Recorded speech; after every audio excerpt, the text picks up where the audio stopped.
서울의 심장부 테헤란로의 스카이라인을 지배하는 YS그룹의 본사 타워는 그 자체로 하나의 왕국이었다. 푸른빛이 감도는 유리와 차가운 강철로 이루어진 건물은 하늘을 찌를 듯 솟아있었고 그 위용은 평범한 사람들에게는 위압감마저 느끼게 했다. 한서연은 타워의 거대한 회전문을 통과하며 마른 침을 삼켰다. 그녀의 손에는 지난 몇 주간 밤을 새워가며 준비한 두툼한 포트폴리오가 들려 있었다. 그것은 그녀의 유일한 무기이자 희망이었다. YS그룹 마케팅 전략팀 최종 면접. 수백 대 1의 경쟁률을 뚫고 올라온 마지막 관문이었다. 그녀의 차림새는 건물 로비를 오가는 다른 이들과는 사뭇 달랐다. 명품으로 휘감은 사람들 사이에서 그녀가 입은 것은 몇 년 전 큰마음 먹고 장만한 짙은 회색의 정장이었다.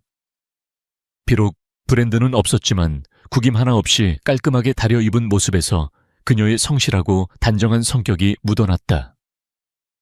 그녀는 긴장으로 떨리는 심장을 애써 진정시키며 자신의 수험표에 적힌 면접 장소 45층을 향해 걸어갔다.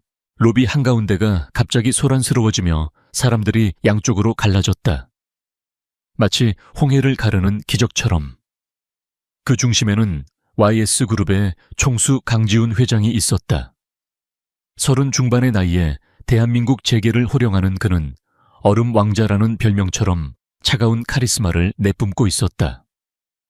완벽하게 재단된 이탈리아제 슈트 감정을 읽을 수 없는 깊은 눈, 그리고 주변의 모든 것을 무의미하게 만드는 듯한 냉정한 표정.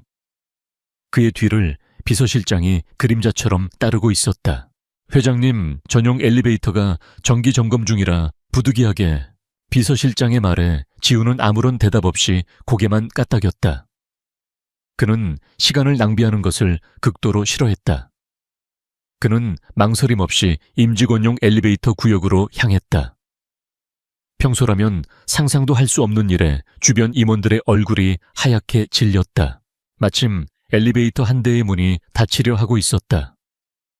서연은 초조한 마음에 거의 몸을 던지다시피 하여 붐비는 엘리베이터 안으로 간신히 비집고 들어갔다.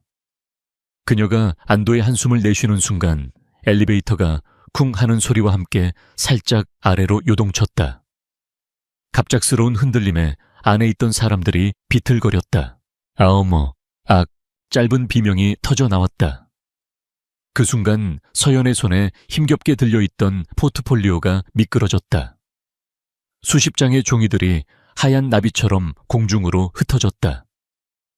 당황한 그녀가 허리를 숙여 서류들을 주우려던 찰나 그녀의 몸이 중심을 잃고 앞으로 고꾸라졌다. 그녀는 누군가의 단단한 가슴에 정면으로 부딪혔다.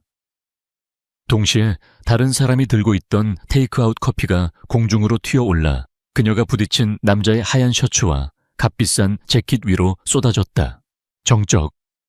엘리베이터 안에 모든 소음이 멎었다. 시간마저 멈춘 듯 했다.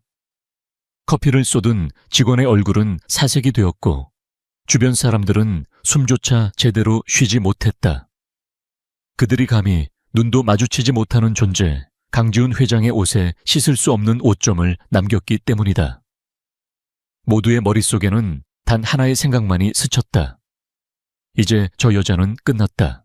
강지훈의 미간이 미세하게 좁혀졌다. 그의 얼굴은 평소보다 더욱 차갑게 얼어붙었다. 짙은 커피 향이 그의 후각을 자극했고 축축한 불쾌감이 재킷을 통해 전해졌다. 그의 입이 열리려는 순간이었다. 하지만 예상했던 분노의 폭발은 없었다. 서연은 비명을 지르거나 겁에 질려 용서를 구하지도 않았다.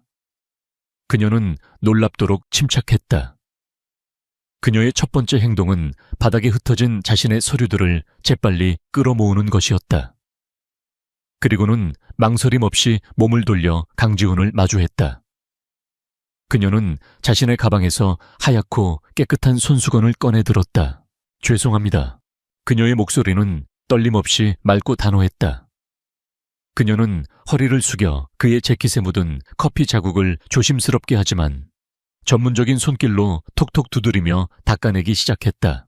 지금 즉시 처리하면 얼룩이 깊게 스며드는 것을 막을 수 있습니다. 제 손수건입니다만 우선 이걸로 응급처치를 하시는 게 좋겠습니다. 그녀는 문제를 해결하고 있었다. 변명이나 용서를 구하는 대신 강지훈은 말문이 막혔다. 그는 자신의 인생에서 두 종류의 반응에만 익숙했다. 아첨과 복종 혹은 두려움과 회피. 하지만 눈앞의 이 여자는 그 어느 쪽도 아니었다. 당황스러운 상황 속에서도 이성을 잃지 않는 침착함, 그리고 문제를 정면으로 마주하는 실용적인 태도. 그것은 그에게 완전히 새로운 종류의 경험이었다. 그는 처음으로 그녀를 제대로 쳐다보았다. 화장기 없는 수수한 얼굴이었지만 그 아래에는 총명하고 맑은 눈빛이 있었다. 흐트러진 머리카락 사이로 보이는 단단한 의지와 그의 재킷을 닦아내는 망설임 없는 손길. 비록 차림새는 평범했지만 그녀에게서는 쉽게 꺾이지 않을 듯한 굳은 심지와 존엄성이 느껴졌다. 에이띵 엘리베이터가 40층에 도착했다. 회장 전용 비서실이 있는 층이었다. 지훈의 비서실장이 당장이라도 서연을 향해 호통을 칠 기세로 나섰지만 지훈은 미묘한 손짓으로 그를 제지했다. 그는 서연의 손에 들린 손수건을 말없이 가져갔다. 그의 손가락이 그녀의 손끝에 스치는 순간 알 수 없는 미세한 전류가 흐르는 듯했다. 그는 그녀를 잠시 더 응시하다가 아무런 말도 없이 엘리베이터에서 내렸다. 그가 사라지고 나서야 엘리베이터 안에 얼어붙었던 공기가 풀리기 시작했다. 사람들은 경악과 안도 그리고 호기심이 뒤섞인 눈으로 서연을 쳐다보았다. 그녀는 그제야 긴장이 풀리는지 심장이 미친 듯이 뛰기 시작하는 것을 느꼈다. 방금 그 남자가 누구인지는 몰랐지만 그가 내뿜는 압도적인 존재감만은 온몸으로 기억할 수 있었다. 그녀는 옷매무새를 가다듬고 다시 한번 자신의 포트폴리오를 굳게 고쳐 안았다. 정신 차리자 한서연. 이제부터가 진짜 시작이야. 한편 자신의 집무실로 향하는 강지훈의 걸음은 평소보다 조금 느렸다. 그의 손에는 작은 자수가 놓인 하얀 손수건이 들려 있었다. 재킷의 축축한 감촉과 손수건의 은은한 섬유유연제 향이 그의 머릿속을 맴돌았다. 그는 방금 전 마주쳤던 그 고요하고 당당했던 여자의 눈빛을 떨쳐낼 수가 없었다. 그것은 낯설고 혼란스러우며 그러나 이상하게도 불쾌하지 않은 감각이었다. 그의 얼어붙었던 세상에 아주 작은 균열이 생기기 시작한 순간이었다. 면접이 열리는 45층의 대기실은 그 자체로 또 다른 세계였다. 대리석 바닥은 거울처럼 반짝였고 벽에는 유명 현대 미술작가의 추상화가 걸려 있었다. 한서연과 함께 최종 면접을 기다리는 다른 지원자들은 하나같이 명문대 출신의 유학 경험은 기본 누가 봐도 부유한 집안에서 곱게 자란 티가 나는 사람들이었다. 그들은 서로의 인맥을 과시하며 낮은 목소리로 자기들만의 대화를 나누었고 그들 사이에서 서연은 마치 다른 종족처럼 이질적이었다. 그녀는 주눅들지 않으려 애썼다. 그녀의 자신감은 배경이 아닌 실력에서 나왔다. 손에 쥔 포트폴리오의 묵직함이 그녀에게 용기를 주었다. 그때 지원자들 사이에서 오늘 면접을 주관할 박민혁 이사에 대한 이야기가 흘러나왔다. 그는 YS그룹 대주주의 아들로 오만하고 사람을 배경으로 판단하기로 악명이 높았다. 실력 없는 낙하산은 아니었지만 자신보다 배경이 못한 사람을 대놓고 무시하고 짓밟는 것을 즐기는 인물이라는 흉흉한 소문이 자자했다.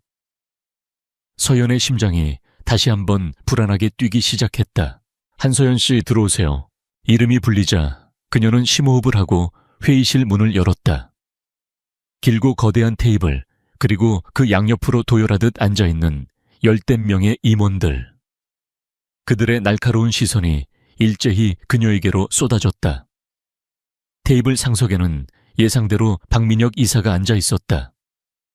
그는 30 후반 정도로 보였고 날카로운 인상에 잘 다려진 슈트를 입고 있었지만 그 눈빛에는 사람을 꿰뚫어 보는 듯한 거만함이 가득했다.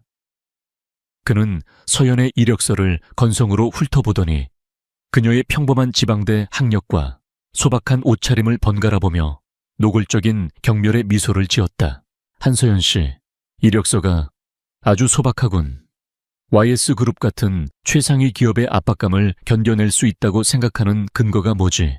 첫 질문부터 가시가 돋쳐 있었다. 다른 임원들은 박 이사의 눈치를 보며 침묵을 지켰다. 하지만 서연은 당황하지 않았다. 압박감은 결과에 대한 책임감의 다른 이름이라고 생각합니다. 저는 제가 맡은 일에 대해 결과를 책임질 준비가 되어 있습니다. 지난 5년간 세계의 중소기업에서 마케팅을 담당하며 매번 200% 이상의 매출 신장을 기록했습니다. 그 경험들이 저의 근거입니다. 그녀는 침착하게 그러나 단호하게 대답했다. 박민혁의 눈썹이 살짝 치켜 올라갔다. 그는 질문의 방향을 바꿨다. 마케팅은 책상머리 이론으로 하는 게 아니야. 인맥과 네트워크가 중요하지. 한서연 씨가 우리 회사에 가져다 줄 수 있는 네트워크는 뭔가? 제가 가진 최고의 네트워크는 소비자입니다. 서연이 막힘없이 대답했다. 저는 지난 몇 년간 수만 건의 소비자 데이터를 직접 분석하고 수백 명의 소비자를 직접 만나 그들의 목소리를 들었습니다. 트렌드를 만드는 것은 소수의 인플루언서가 아니라 다수의 평범한 소비자들입니다. 저는 그들의 마음을 움직일 수 있는 진짜 네트워크를 가지고 있다고 자부합니다. 그녀의 당돌하지만 논리적인 대답에 몇몇 임원들의 표정이 미세하게 변했다. 박민혁은 이제 노골적으로 불쾌한 표정을 지었다. 그는 그녀를 완전히 짓밟아버리기로 작정한 듯 가장 어려운 과제를 던졌다. 좋아, 말은 그럴듯하군. 그럼 이건 어떤가? 그는 스크린에 YS그룹의 화장품 브랜드 중 하나인 레클라 이 자료를 띄웠다. 레클라는 한때 야심차게 론칭했지만 지금은 시장에서 완전히 실패하여 애물단지로 전락한 브랜드였다. 레클라를 살려낼 방안을 지금 즉석에서 말해봐. 모두가 그것이 불가능한 과제임을 알았다. 하지만 서연의 눈이 빛났다. 이것은 위기이자 기회였다. 그녀는 자신의 포트폴리오를 펼쳐들었다. 사실 저는 레클라 브랜드에 대해 이미 깊이 분석해 보았습니다. 그녀의 말에 회의실이 술렁였다. 그녀는 스크린 앞으로 나아가 자신이 분석한 자료들을 제시하기 시작했다. 레클라의 실패 원인은 제품이 아니라 전략에 있습니다. 우리는 프랑스 명품 브랜드를 어설프게 모방하려다 우리 고유의 정체성을 잃어버렸습니다. 타겟 고객은 불분명했고 마케팅은 허황된 이미지만을 좇았습니다. 그녀는 레클라를 완전히 새롭게 리론칭하는 파격적인 전략을 제안했다. 컨셉은 조선 왕실의 비방을 담은 현대적 재해석. 값비싼 해외 원료 대신 한국의 전통적인 자연 원료를 사용하고 화려한 모델 대신 진정성 있는 스토리텔링으로 승부하는 것이었다. 그녀의 발표는 열정적이었고 분석은 날카로웠으며 비전은 명확했다. 처음 그녀를 무시하던 임원들조차 이제는 몸을 앞으로 기울여 그녀의 말에 빠져들고 있었다. 박민혁은 자신의 의도대로 그녀가 무너지지 않자 분노로 얼굴이 굳어갔다. 그가 궤변이군, 현실성 없는 이라며 그녀의 말을 자르려던 순간이었다. 회의실의 육중한 문이 소리 없이 열렸다. 강지훈 회장이었다.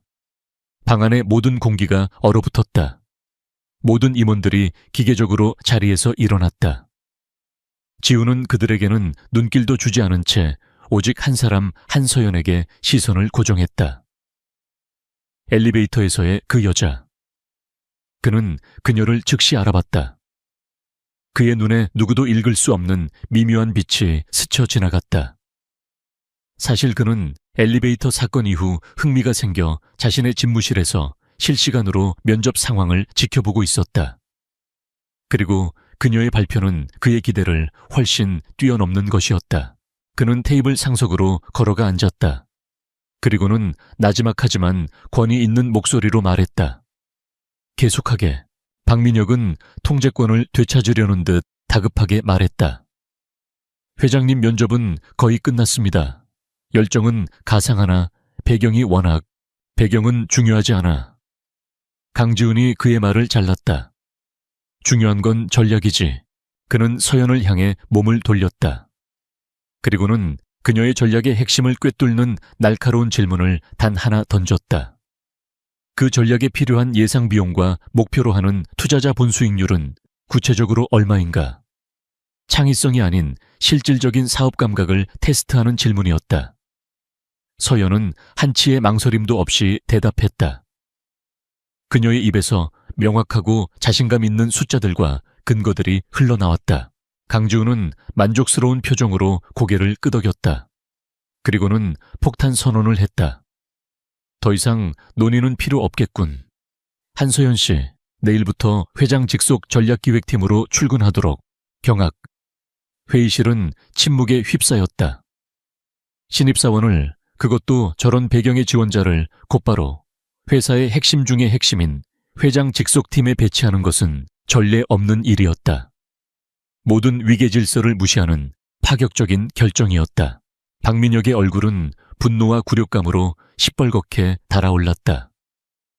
이것은 자신의 권위에 대한 명백한 도전이었다. 그는 이제 서연을 단순한 신출내기가 아닌 자신을 모욕한 위협적인 존재로 인식하기 시작했다. 면접은 그렇게 끝났다. 서연은 무슨 일이 일어난 건지 제대로 파악하지도 못한 채 멍한 상태로 회의실을 걸어 나왔다. 꿈에 그리던 직장을 얻었지만 등 뒤에 박민혁의 증오에 찬 시선이 비수처럼 꽂히는 것을 느낄 수 있었다. 회의실에 남은 강지훈은 임원들을 향해 차갑게 말했다. YS그룹에 필요한 것은 가문이 아니라 인재다. 명심하도록. 그는 박민혁을 향해 의미심장한 시선을 던진 후 방을 나갔다. 혼자 남은 박민혁은 주먹을 불끈 쥐었다. 그의 눈에는 맹렬한 분노가 타오르고 있었다. 자신을 모욕한 저 계집애와 자신의 자존심을 짓밟은 회장. 그는 두 사람 모두를 반드시 무너뜨리겠다고 그렇게 마음속으로 칼을 갈았다. 치열한 암투와 위험한 계획에 씨앗이 뿌려진 순간이었다. 한서연의 첫 출근 날, 회장 직속 전략기획팀의 공기는 팽팽한 긴장감으로 가득했다. 그곳은 YS그룹의 두뇌들이 모인 핵심 부서였다. 모두가 해외 명문대 출신의 최소 2개 국어는 원어민처럼 구사하는 엘리트 중의 엘리트들이었다. 그들 사이에서 지방대 출신의 낙하산처럼 떨어진 서연은 완벽한 이방인이었다. 사람들은 호기심과 경계심, 그리고 약간의 질투가 섞인 눈으로 그녀를 힐끔거렸다. 그녀는 사무실 구석에 배정된 작은 책상에 앉아 애써 담담한 표정을 지었다. 하지만 쏟아지는 시선이 등 뒤에 박히는 것 같아 숨이 막혔다. 그때 강지훈 회장의 비서인 김 비서가 그녀에게 다가와 첫 업무를 지시했다. 바로 그녀가 면접 때 발표했던 레클라 브랜드 리론칭 프로젝트였다. 회장님의 지시입니다. 한서연 씨에게 프로젝트의 정원을 위임하셨습니다. 자신의 아이디어를 실현할 기회가 주어졌다는 사실에 서연의 가슴이 뛰었다. 하지만 김 비서는 나지막이 한마디를 덧붙였다. 프로젝트의 예산 집행 및 관리는 박민혁 이사님이 총괄하십니다. 여러모로 조심하시는 게 좋을 겁니다. 그 미묘한 경고의 말은 그녀의 마음에 작은 불안의 씨앗을 심었다. 아니나 다를까 박민혁 이사와 프로젝트 팀의 첫 회의는 살얼음판 같았다. 박 이사는 서연을 보자마자 비웃음을 감추지 않았다. 회장님이 자네를 천재라고 생각하시던데 어디 한번 증명해보게. 물론 실패해서 회장님의 안목이 틀렸다는 걸 증명해도 좋고. 그는 서연에게 거의 불가능에 가까운 예상과 터무니없이 짧은 기한을 던져주었다. 프로젝트 팀원들의 태도는 더욱 가관이었다. 그들은 박 이사의 사람들이거나 이미 패배주의에 젖어 어떤 의욕도 없는 사람들이었다. 그들은 서연에게 불완전한 자료를 넘겨주거나 비협조적인 태도로 일관했다. 서연은 이 거대한 프로젝트에 자신 혼자 내던져줬다는 것을 깨달았다. 하지만 그녀는 좌절하는 대신 정면으로 부딪히기로 했다. 그날부터 그녀의 전쟁이 시작되었다. 그녀는 매일 밤 사무실에 남아 수년간의 재무보고서, 판매 데이터, 소비자 불만 사항들을 파고들었다. 그녀의 책상 위에는 커피 믹스 봉지와 에너지 드링크 캔이 쌓여갔다. 그녀는 사무실에만 머무르지 않았다. 직접 발로 뛰었다. 백화점 매장을 찾아가 레클라 제품이 어떻게 먼지 쌓인 채 방치되고 있는지 확인했고, 판매 사원들을 만나 소비자들의 생생한 반응을 들었다. 심지어는 제품을 생산하는 지방의 공장까지 직접 찾아갔다. 그리고 그 과정에서 그녀는 이상한 점들을 발견하기 시작했다. 첫째, 재무제표가 이상했다. 레클라의 마케팅 비용은 결과에 비해 터무니없이 높게 책정되어 있었다. 광고를 집행했다는 대행사들은 들어본 적도 없는 유령 회사에 가까웠고, 비용은 비정상적으로 부풀려져 있었다. 둘째, 원자재 공급망에 문제가 있었다. 화장품 원료의 매입 단가가 시장가보다 훨씬 비쌌다. 그녀가 공장에서 만난 불만에 가득 찬 한 생산팀장은 윗선에서 지정한 특정 업체에서만 비싼 값에 재료를 사오라고 해서 미치겠다고 힌트를 주었다. 셋째, 고의적인 파괴의 흔적이 보였다. 과거 레클라가 신제품을 출시할 때마다 어떻게 알았는지, 즉시 익명의 온라인 커뮤니티에서 조직적인 안티 캠페인이 벌어져 브랜드의 이미지를 깎아내렸다. 그 타이밍은 우연이라고 하기에는 너무나도 절묘했다. 서연의 머릿속에서 흩어져 있던 조각들이 맞춰지기 시작했다. 박민혁 이사는 단순히 무능한 것이 아니었다. 그는 의도적으로 브랜드를 망가뜨리고 있었다. 유령 회사를 내세워 마케팅비와 원자재 비용을 빼돌려 비자금을 조성하는 동시에 브랜드를 실패시켜 누구도 장부를 자세히 들여다보지 못하게 만들고 있었던 것이다. 그녀는 등골이 서늘해지는 것을 느꼈다. 이것은 단순한 업무 과제가 아니었다. 거대 기업의 심장부에서 암약하는 부패한 권력과의 싸움이었다. 명확하고 반박할 수 없는 증거 없이 섣불리 그를 고발했다가는 오히려 자신이 모든 것을 뒤집어쓴 채 쫓겨나게 될 것이 뻔했다. 그녀가 외로운 싸움을 계속하던 어느 날이었다. 레클라 팀의 막내 연구원인 이은지라는 젊은 사원이 있었다. 그녀는 이상을 꿈꾸며 입사했지만 거대한 현실의 벽 앞에서 침묵하는 법을 먼저 배운 인물이었다. 그녀는 서연의 열정과 끈기를 남몰래 존경하고 있었다. 그날 밤 은지는 퇴근하는 척하며 아무도 모르게 서연의 책상 위에 작은 포스트잇 하나를 붙여놓고 갔다. 거기에는 의문의 서버 폴더 주소 하나가 적혀 있었다. 서연이 조심스럽게 접속한 그 폴더 안에는 박민혁 이사가 프로젝트를 맡기 전에 수정되지 않은 과거 원자재 매입 보고서들이 고스란히 들어있었다. 공식 장부에 기재된 가격의 절반도 안 되는 진짜 가격이었다. 박민혁이 쌓아 올린 침묵의 벽에 처음으로 균열이 가는 순간이었다. 깊은 밤 사무실에는 서연 혼자 남아 있었다. 그녀는 컴퓨터 모니터 앞에 앉아 박민혁이 제출한 부풀려진 공식 청구서와 숨겨진 폴더에서 찾아낸 과거의 보고서를 나란히 띄워놓고 비교하고 있었다. 증거는 명백했다. 그녀의 눈빛이 결심으로 단단하게 굳어졌다. 그 시각 YS 타워의 최상층. 강지훈은 자신의 집무실에서 보안 카메라 영상을 보고 있었다. 텅 빈 사무실의 한쪽 구석 홀로 불이 켜진 책상. 모니터 불빛에 비친 서연의 집중하는 얼굴. 그는 그녀가 무언가 거대한 것을 발견했음을 직감했다. 그리고 그것이 그녀를 위험에 빠뜨릴 것이라는 것도. 그녀의 끈기와 집요함에 감탄하면서도 동시에 그녀를 보호해야 한다는 강한 충동을 느꼈다. 그는 김 비서에게 전화를 걸었다. 박민혁 이사의 최근 자금 흐름을 주시하게, 그리고 한서연 씨의 안전을 확보해. 아무도 모르게. 서연은 아직 모르고 있었다. 자신이 파헤치고 있는 거대한 부패의 배후에 자신을 지켜보는 또 다른 눈이 있다는 것을. 그리고 보이지 않는 곳에서 그녀와 그 두 사람의 공동전선이 막 형성되기 시작했다는 사실을. 거대한 전쟁의 서막이 오르고 있었다. 한서연은 거대한 벽에 부딪혔다. 박민혁 이사가 빼돌린 자금의 흐름을 증명할 회계 자료와 원자재 매입가의 차이를 보여주는 과거 보고서는 확보했지만 그것만으로는 부족했다. 그의 범죄를 완벽하게 입증하기 위해서는 그가 의도적으로 브랜드를 망가뜨렸다는 것을 증명할 결정적인 증거가 필요했다.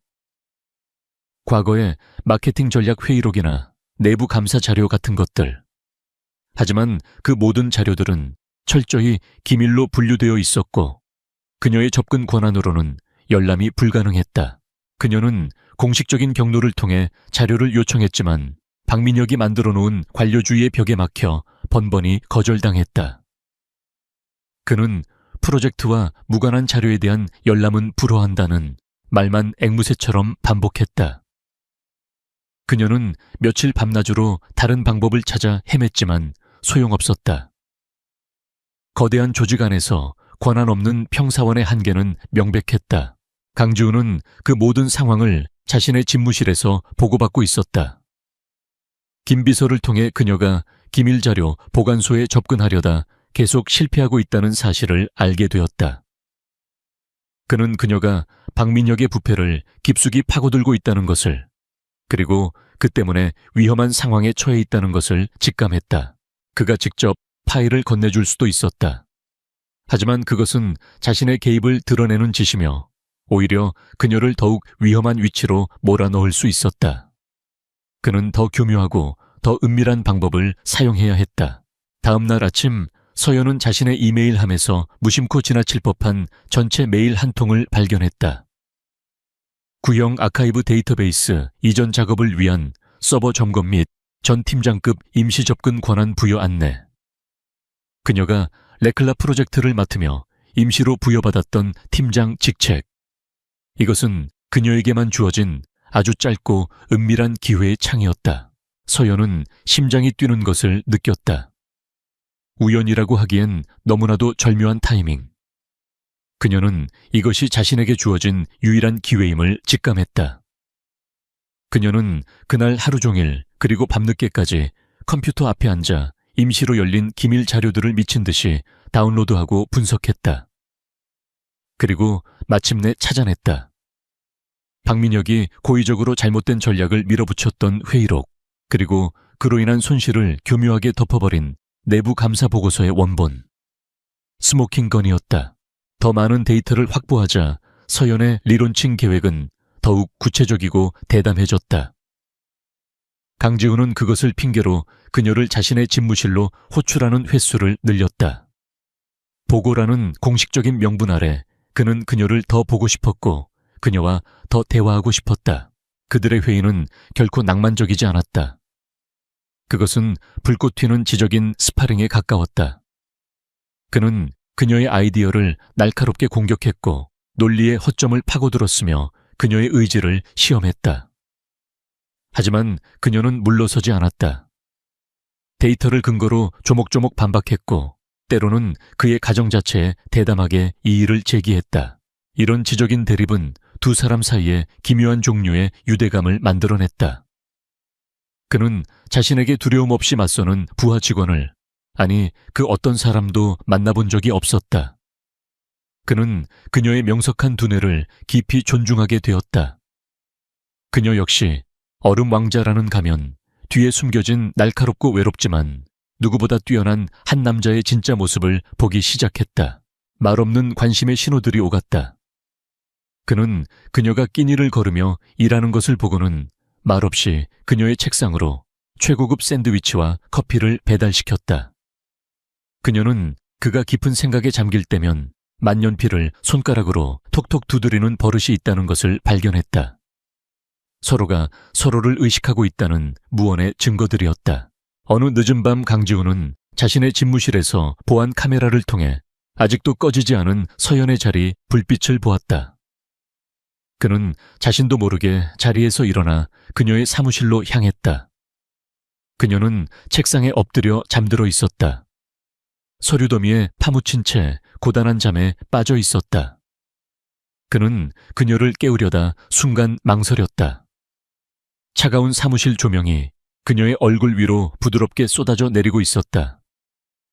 그 순간 그는 그녀를 보호하고 싶다는 강렬한 충동에 휩싸였다. 그는 자신의 슈트 재킷을 벗어 조심스럽게 그녀의 어깨 위에 덮어주었다. 그것은 엘리베이터에서의 사건을 떠올리게 했지만 이번에는 커피 얼룩 때문이 아니었다. 순수하고 부드러운 배려의 행동이었다. 그의 재킷이 주는 무게감과 온기에 서연이 잠에서 깨어났다. 그녀는 자신의 어깨에 걸쳐진 남자의 재킷을 보고 놀랐다. 고개를 들자 그곳에는 평소와는 다른 어딘지 모르게 부드러운 표정의 강지훈이 서 있었다. 두 사람 사이에 어색하지만 강렬한 침묵이 흘렀다. 집에 가서 쉬도록 해. 그의 목소리는 평소보다 한 톤 낮고 부드러웠다. 하지만 프로젝트가 그녀가 반사적으로 항의하려 했다. 훌륭한 전략가도 쓰러지면 아무 소용없어. 그가 그녀의 말을 막았다. 그는 상사로서 직원의 복지를 걱정하는 것뿐이라며 그녀에게 집까지 태워주겠다고 제안했다. 차 안은 대부분 침묵이 흘렀지만 그것은 불편하지 않았다. 오히려 말하지 않아도 서로의 마음을 느끼는 듯한 편안한 침묵이었다. 두 사람 모두 이 관계의 변화를 예리하게 감지하고 있었다. 그것은 설레면서도 두려운 감정이었다. 집에 도착한 서연은 그의 재킷을 손에 든 채 한참을 서 있었다. 재킷에서는 그의 거심이 분명한 희미하고 고급스러운 향수 냄새가 났다. 그녀는 혼란스러웠다. 이 회사에 자신의 능력을 증명하고 경력을 위해 싸우러 왔다. 이렇게 무섭고 어려운 상사에게 마음이 흔들릴 것이라고는 상상도 하지 못했다. 그녀의 직업적인 싸움은 이제 개인적이고 감정적인 싸움과 뒤얽혀 버렸다. 차 안에 남은 강지훈 역시 자신의 감정과 씨름하고 있었다. 저 여자는 그의 모든 방어벽을 허물어 버렸다. 처음에는 그녀의 능력에 끌렸지만 이제는 그녀의 안위를 걱정하고 그녀의 정신력에 감탄하며 오래전에 죽어버렸다고 생각했던 온기를 느끼고 있었다. 얼음 왕자가 녹아내리고 있었다. 그는 자신이 어떻게 해야 할지 알 수 없었다. 유능한 직원을 보호하는 것과 자신의 마음을 사로잡은 여자를 지키는 것. 그 경계가 위험할 정도로 흐릿해지고 있었다. 서연은 밤낮을 가리지 않고 자신이 확보한 증거들을 하나의 완벽한 논리로 엮어내는데 몰두했다. 그녀는 박민혁의 모든 범죄 행각을 시간 순서대로 정리했다. 유령 회사를 통한 자금 횡령 의도적인 마케팅 캠페인 실패 유도 부풀려진 원자재 비용 청구. 그녀의 보고서는 단순한 비리 고발장이 아니었다. 그것은 썩어빠진 환부를 도려내고 레클라라는 브랜드를 어떻게 다시 건강하게 만들 수 있는지에 대한 청사진이자 처방전이었다. 그녀는 이 보고서가 시한폭탄과도 같다는 것을 알았다. 잘못된 사람에게 전달하는 순간 이 모든 노력은 물거품이 되고 자신은 업계에서 매장될 수도 있었다. 이 폭탄을 전달할 사람은 단 한 명뿐이었다. 그녀가 믿기 시작한 유일한 사람 강지훈 회장. 박민혁은 멍청하지 않았다. 그는 사방에서 자신을 조여오는 압박감을 감지하고 있었다. 서연이라는 여자가 밤낮으로 무언가를 파헤치고 있다는 것, 그리고 그녀가 공장의 내부 사정까지 묻고 다녔다는 것을 그의 끈앞풀들을 통해 보고받았다. 그는 그녀가 단순한 마케팅 계획이 아니라 자신의 왕국을 무너뜨릴 무기를 만들고 있다는 것을 깨달았다. 그의 이마에 식은땀이 흘렀다. 패닉에 빠진 그는 그녀가 보고서를 완성하기 전에 입을 막아야겠다고 결심했다. 그의 첫 번째 공격은 비열하고 교묘했다. 그는 돈으로 매수한 타블로이드 기자와 온라인 여론 조작팀을 동원했다. 며칠 뒤 자극적인 제목의 기사들이 인터넷을 도배하기 시작했다. 야망 넘치는 신입 여사원 얼음 왕자 K 회장 유혹해 초고속 승진. 레클라 프로젝트는 심야의 밀회를 위한 위장막인가. 강지훈의 차가 그녀의 집 앞에 서 있는 흐릿한 사진 두 사람이 밤늦게 사무실에서 대화하는 사진들이 악의적인 추측과 함께 퍼져나갔다. 그녀를 전문성과 인성 모두에서 무너뜨리려는 의도였다. 소문은 서연에게 깊은 상처를 남겼다. 동료들은 그녀를 보며 수군거렸고 의심과 질투가 섞인 시선으로 그녀를 대했다. 굴욕감에 눈물이 났지만 그녀는 멈추지 않았다. 오히려 이것이 박민혁의 발악이라는 확신이 들자 진실을 밝히겠다는 의지는 더욱 강해졌다. 온라인 공격이 통하지 않자 박민혁의 수법은 더욱 대담하고 폭력적으로 변했다. 어느 날 밤 퇴근하던 서연의 앞을 건장한 남자들이 막아섰다. 그들은 마치 실수인 척 그녀와 세게 부딪혀 그녀를 넘어뜨렸다. 그녀의 가방에서 쏟아진 서류들. 남자 중 하나가 그녀의 귓가에 섬뜩한 목소리로 속삭였다. 더 이상 끼어들지 마. 그러다 진짜 다쳐. 그것은 명백한 협박이었다. 그날 밤 그녀의 자취방에 도둑이 들었다. 귀중품은 사라지지 않았지만 방은 엉망이 되어 있었고 책상 위에 있던 그녀의 연구자료, 백업 USB가 사라졌다. 그녀를 공포에 질리게 하려는 의도였다. 하지만 그 모든 위협은 강지훈의 손바닥 안에 있었다. 익명의 경호팀은 서연에게 가해진 모든 위협을 실시간으로 그에게 보고했다. 박민혁이 선을 넘었다는 사실에 그의 분노는 임계점을 향해 치닫고 있었다. 그는 이미 김 비서를 통해 서연도 모르게 그녀의 모든 작업 파일이 매일 밤 진숭의 보안 서버에 자동으로 백업되도록 조치해둔 상태였다. 그는 자신의 보호 조치를 그녀에게 드러낼 수 없었다. 상황을 더 복잡하게 만들 뿐이었다. 대신 그는 그녀 주변에 보이지 않는 경호를 강화했다. 동시에 그는 자신의 사설 정보팀을 총동원하여 박민혁의 모든 것을 샅샅이 파헤치기 시작했다. 그는 더 이상 그녀에게 기회를 주는 관찰자가 아니었다. 박민혁을 잡으려는 사냥개들을 풀어놓은 냉혹한 사냥꾼이었다. 협박은 서연을 두렵게 하는 대신 그녀의 마음에 불을 질렀다. 이제 물러설 곳은 없었다. 그녀는 자신의 모든 것을 건 마지막 보고서를 완성했다. 그녀에게 남은 유일한 무기였다. 그녀는 공식적인 채널을 통하지 않았다. 김 비서를 거치지도 않았다. 그녀는 회사 내부 파일 깊숙한 곳에서 찾아낸 강지훈의 개인 보안 이메일 주소로 직접 메일을 보냈다. 제목은 단 한 줄이었다. 레클라의 진짜 문제점과 그 해결책. 같은 시각 강지훈은 자신의 집무실에서 보안 태블릿으로 그녀의 메일을 읽고 있었다. 그 대담하고 직접적인 행동에 그는 감탄했다. 그의 다른 쪽 모니터에는 그의 정보팀이 보고한 박민혁의 범죄 증거들이 빼곡히 떠 있었다. 그녀의 보고서와 그의 조사가 마침내 하나의 지점에서 만나려 하고 있었다. 그는 그녀의 메일에 단 2단어로 답장했다. 내일 아침. 화면이 바뀌어 자신의 작은 자취방에서 그의 답장을 확인하는 서연의 모습이 보였다. 그녀는 노트북에 담긴 최종 보고서를 보며 결심을 다졌다. 내일 그녀는 회사의 암적인 존재를 도려내거나 혹은 그 암세포에 의해 파괴될 것이다. 중간은 없었다. 폭풍전야의 고요함 속에서 마지막 결전의 시간이 시시각각 다가오고 있었다. 특별 이사회가 소집된 날 아침, YS 타워의 공기는 그 어느 때보다 팽팽했다. 박민혁 이사가 실패한 레클라 브랜드의 청산 안건 최종 결의를 명분으로 소집한 회의. 하지만 그의 진짜 목적은 한서연의 프로젝트를 공개적으로 처형하고 더 나아가 그녀를 신임한 강지훈 회장의 판단력에 흠집을 내는 것이었다. 서연은 결전의 장소인 이사회 회의실로 향했다. 복도를 지나는 동안 사람들은 그녀를 보며 수군거렸다. 회장과의 추문에 대한 더러운 소문들이 그녀의 귓가를 찔렀다. 그녀는 모든 것을 무시했다. 그녀의 얼굴은 잔잔한 호수처럼 평온했지만 손에 쥔 보고서는 마치 총을 쥔 군인처럼 단단하게 들려 있었다.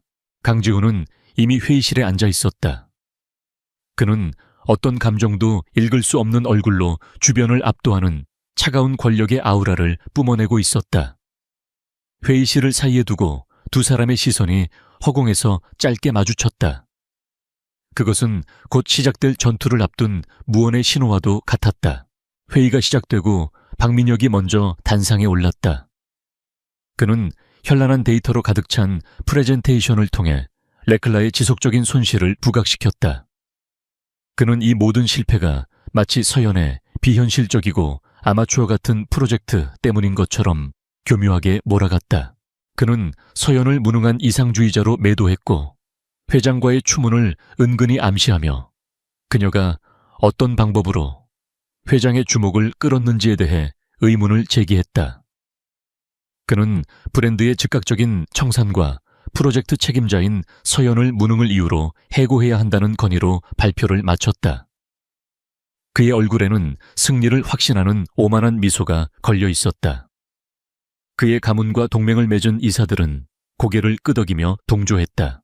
마침내 서연의 차례가 되었다. 그녀는 떨지 않고 연단으로 걸어 나갔다. 박 이사님의 분석은 한 가지 측면에서는 정확합니다. 레클라는 엄청난 출혈을 겪고 있습니다. 그녀의 침착한 목소리가 회의실의 주목을 단숨에 사로잡았다. 하지만 이사님께서는 증상을 질병의 원인으로 착각하셨습니다. 브랜드가 실패하고 있는 것이 아닙니다. 살해당하고 있는 것입니다. 그녀의 극적인 서두에 회의실이 술렁였다. 그녀는 자신의 발표를 시작했다. 그것은 단순한 마케팅 아이디어가 아니었다. 반박할 수 없는 증거들의 향연이었다. 그녀는 부풀려진 청구서와 원본 원가 보고서를 나란히 스크린에 띄웠다. 자금이 유령 광고 대행사로 흘러들어간 흐름을 도표로 보여주었다. 비싼 값의 원자재를 사도록 강요받았다는 공장 팀장의 음성 녹취를 재생했다. 심지어 조직적인 온라인 안티 캠페인을 벌였던 IP 주소들이 박 이사의 사촌이 운영하는 마케팅 회사와 연결되어 있다는 네트워크 분석 자료까지 제시했다. 증거들은 압도적이었다. 회의실의 분위기는 의심에서 충격으로 그리고 경악으로 빠르게 변해갔다. 박민혁은 분노와 공포로 얼굴이 하얗게 질렸다. 그는 발악하듯 소리쳤다. 이건 중상모략이야. 자신의 자리를 지키려는 필사적인 여자의 날조된 거짓말이라고. 여러분, 저런 계집애의 말을 저보다 더 믿으시겠습니까? 몇몇 이사들은 증거와 박민혁 가문의 힘 사이에서 흔들렸다. 박민혁이 이 폭풍을 겨우 막아낼 수 있을지도 모른다고 생각한 바로 그 순간이었다. 지금까지 침묵을 지키던 강지훈이 입을 열었다. 그의 목소리는 나지막했지만 회의실 전체를 울리는 무게를 담고 있었다. 날조라고 했나, 박 이사. 그가 김 비서에게 신호를 보냈다. 서연의 발표 자료가 떠있던 중앙 스크린이 새로운 화면으로 전환되었다. 그곳에는 박민혁의 해외 계좌 내역이 떠있었다. 그가 유령 회사 대표들과 횡령 계획을 명백하게 논의하는 도청된 통화 내용이 흘러나왔다. 심지어 그가 서연을 위협하기 위해 고용했던 불량배들을 만나는 감시 카메라 영상까지 재생되었다. 이것은 강지훈의 오메가 프로토콜이 찾아낸 증거들이었다. 서연이 결코 손에 넣을 수 없는 수준의 마지막 결정타. 이 증거들은 강지훈이 얼음처럼 차가운 목소리로 말했다. 이미 검찰청에 제출되었네. 그리고 그들이 지금 박 이사를 아래층에서 기다리고 있지. 체크메이트. 회의실은 아수라장이 되었다. 박민혁의 얼굴에서 모든 오만함이 무너져 내리고 완전한 패배감과 공포만이 남았다.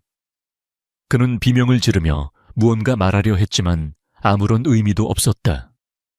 그를 지지했던 이사들은 이제 경멸과 공포의 눈으로 그를 바라보며 거리를 두기 시작했다.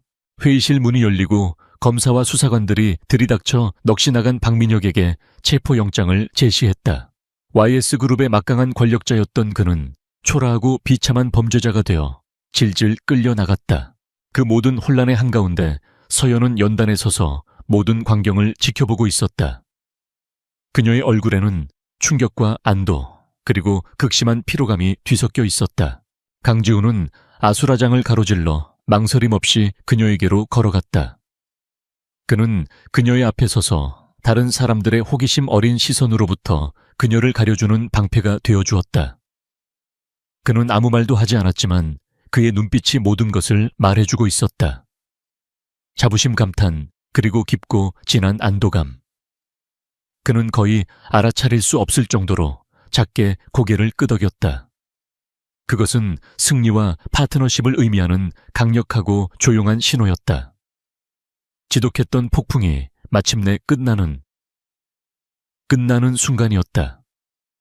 박민혁 이사가 구속되고 YS그룹의 부패한 뿌리가 대대적으로 잘려나간 후 며칠의 시간이 흘렀다. 회사는 한바탕 거대한 폭풍이 휩쓸고 지나간 듯 어수선했지만 그 혼란 속에서 새로운 질서가 잡혀가고 있었다. 한서연은 하루아침에 YS그룹의 영웅이 되어 있었다.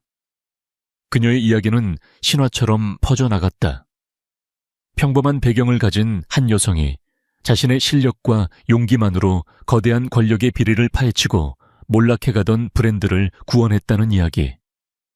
그녀를 무시하고 경멸하던 동료들은 이제 그녀를 존경과 경외의 눈으로 바라보았다. 하지만 그녀는 그 모든 소란의 중심에서 조용히 물러나 있었다.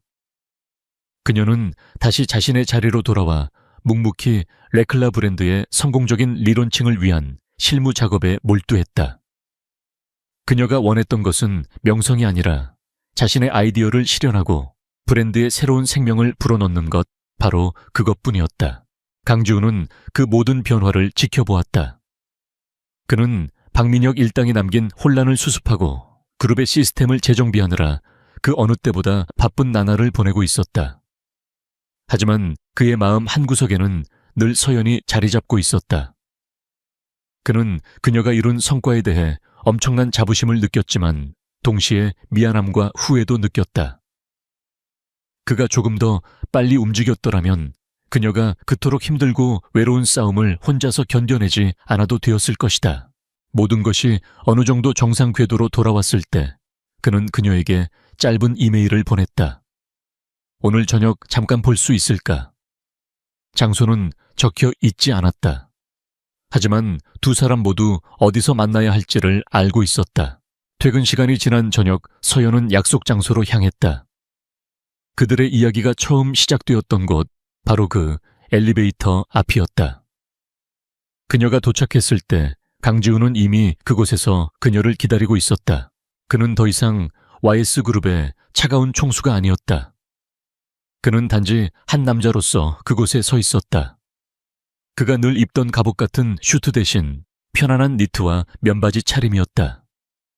평소라면 상상할 수 없는 모습이었다. 기다렸소. 그의 목소리는 부드러웠다. 그는 그녀를 위해 엘리베이터 버튼을 눌렀다. 두 사람만이 엘리베이터에 올라탔다. 좁은 공간, 익숙한 정적. 하지만 이제 그 안의 공기는 어색함이 아닌 미묘한 설렘과 편안함으로 채워져 있었다. 엘리베이터는 1층 로비로 향했다.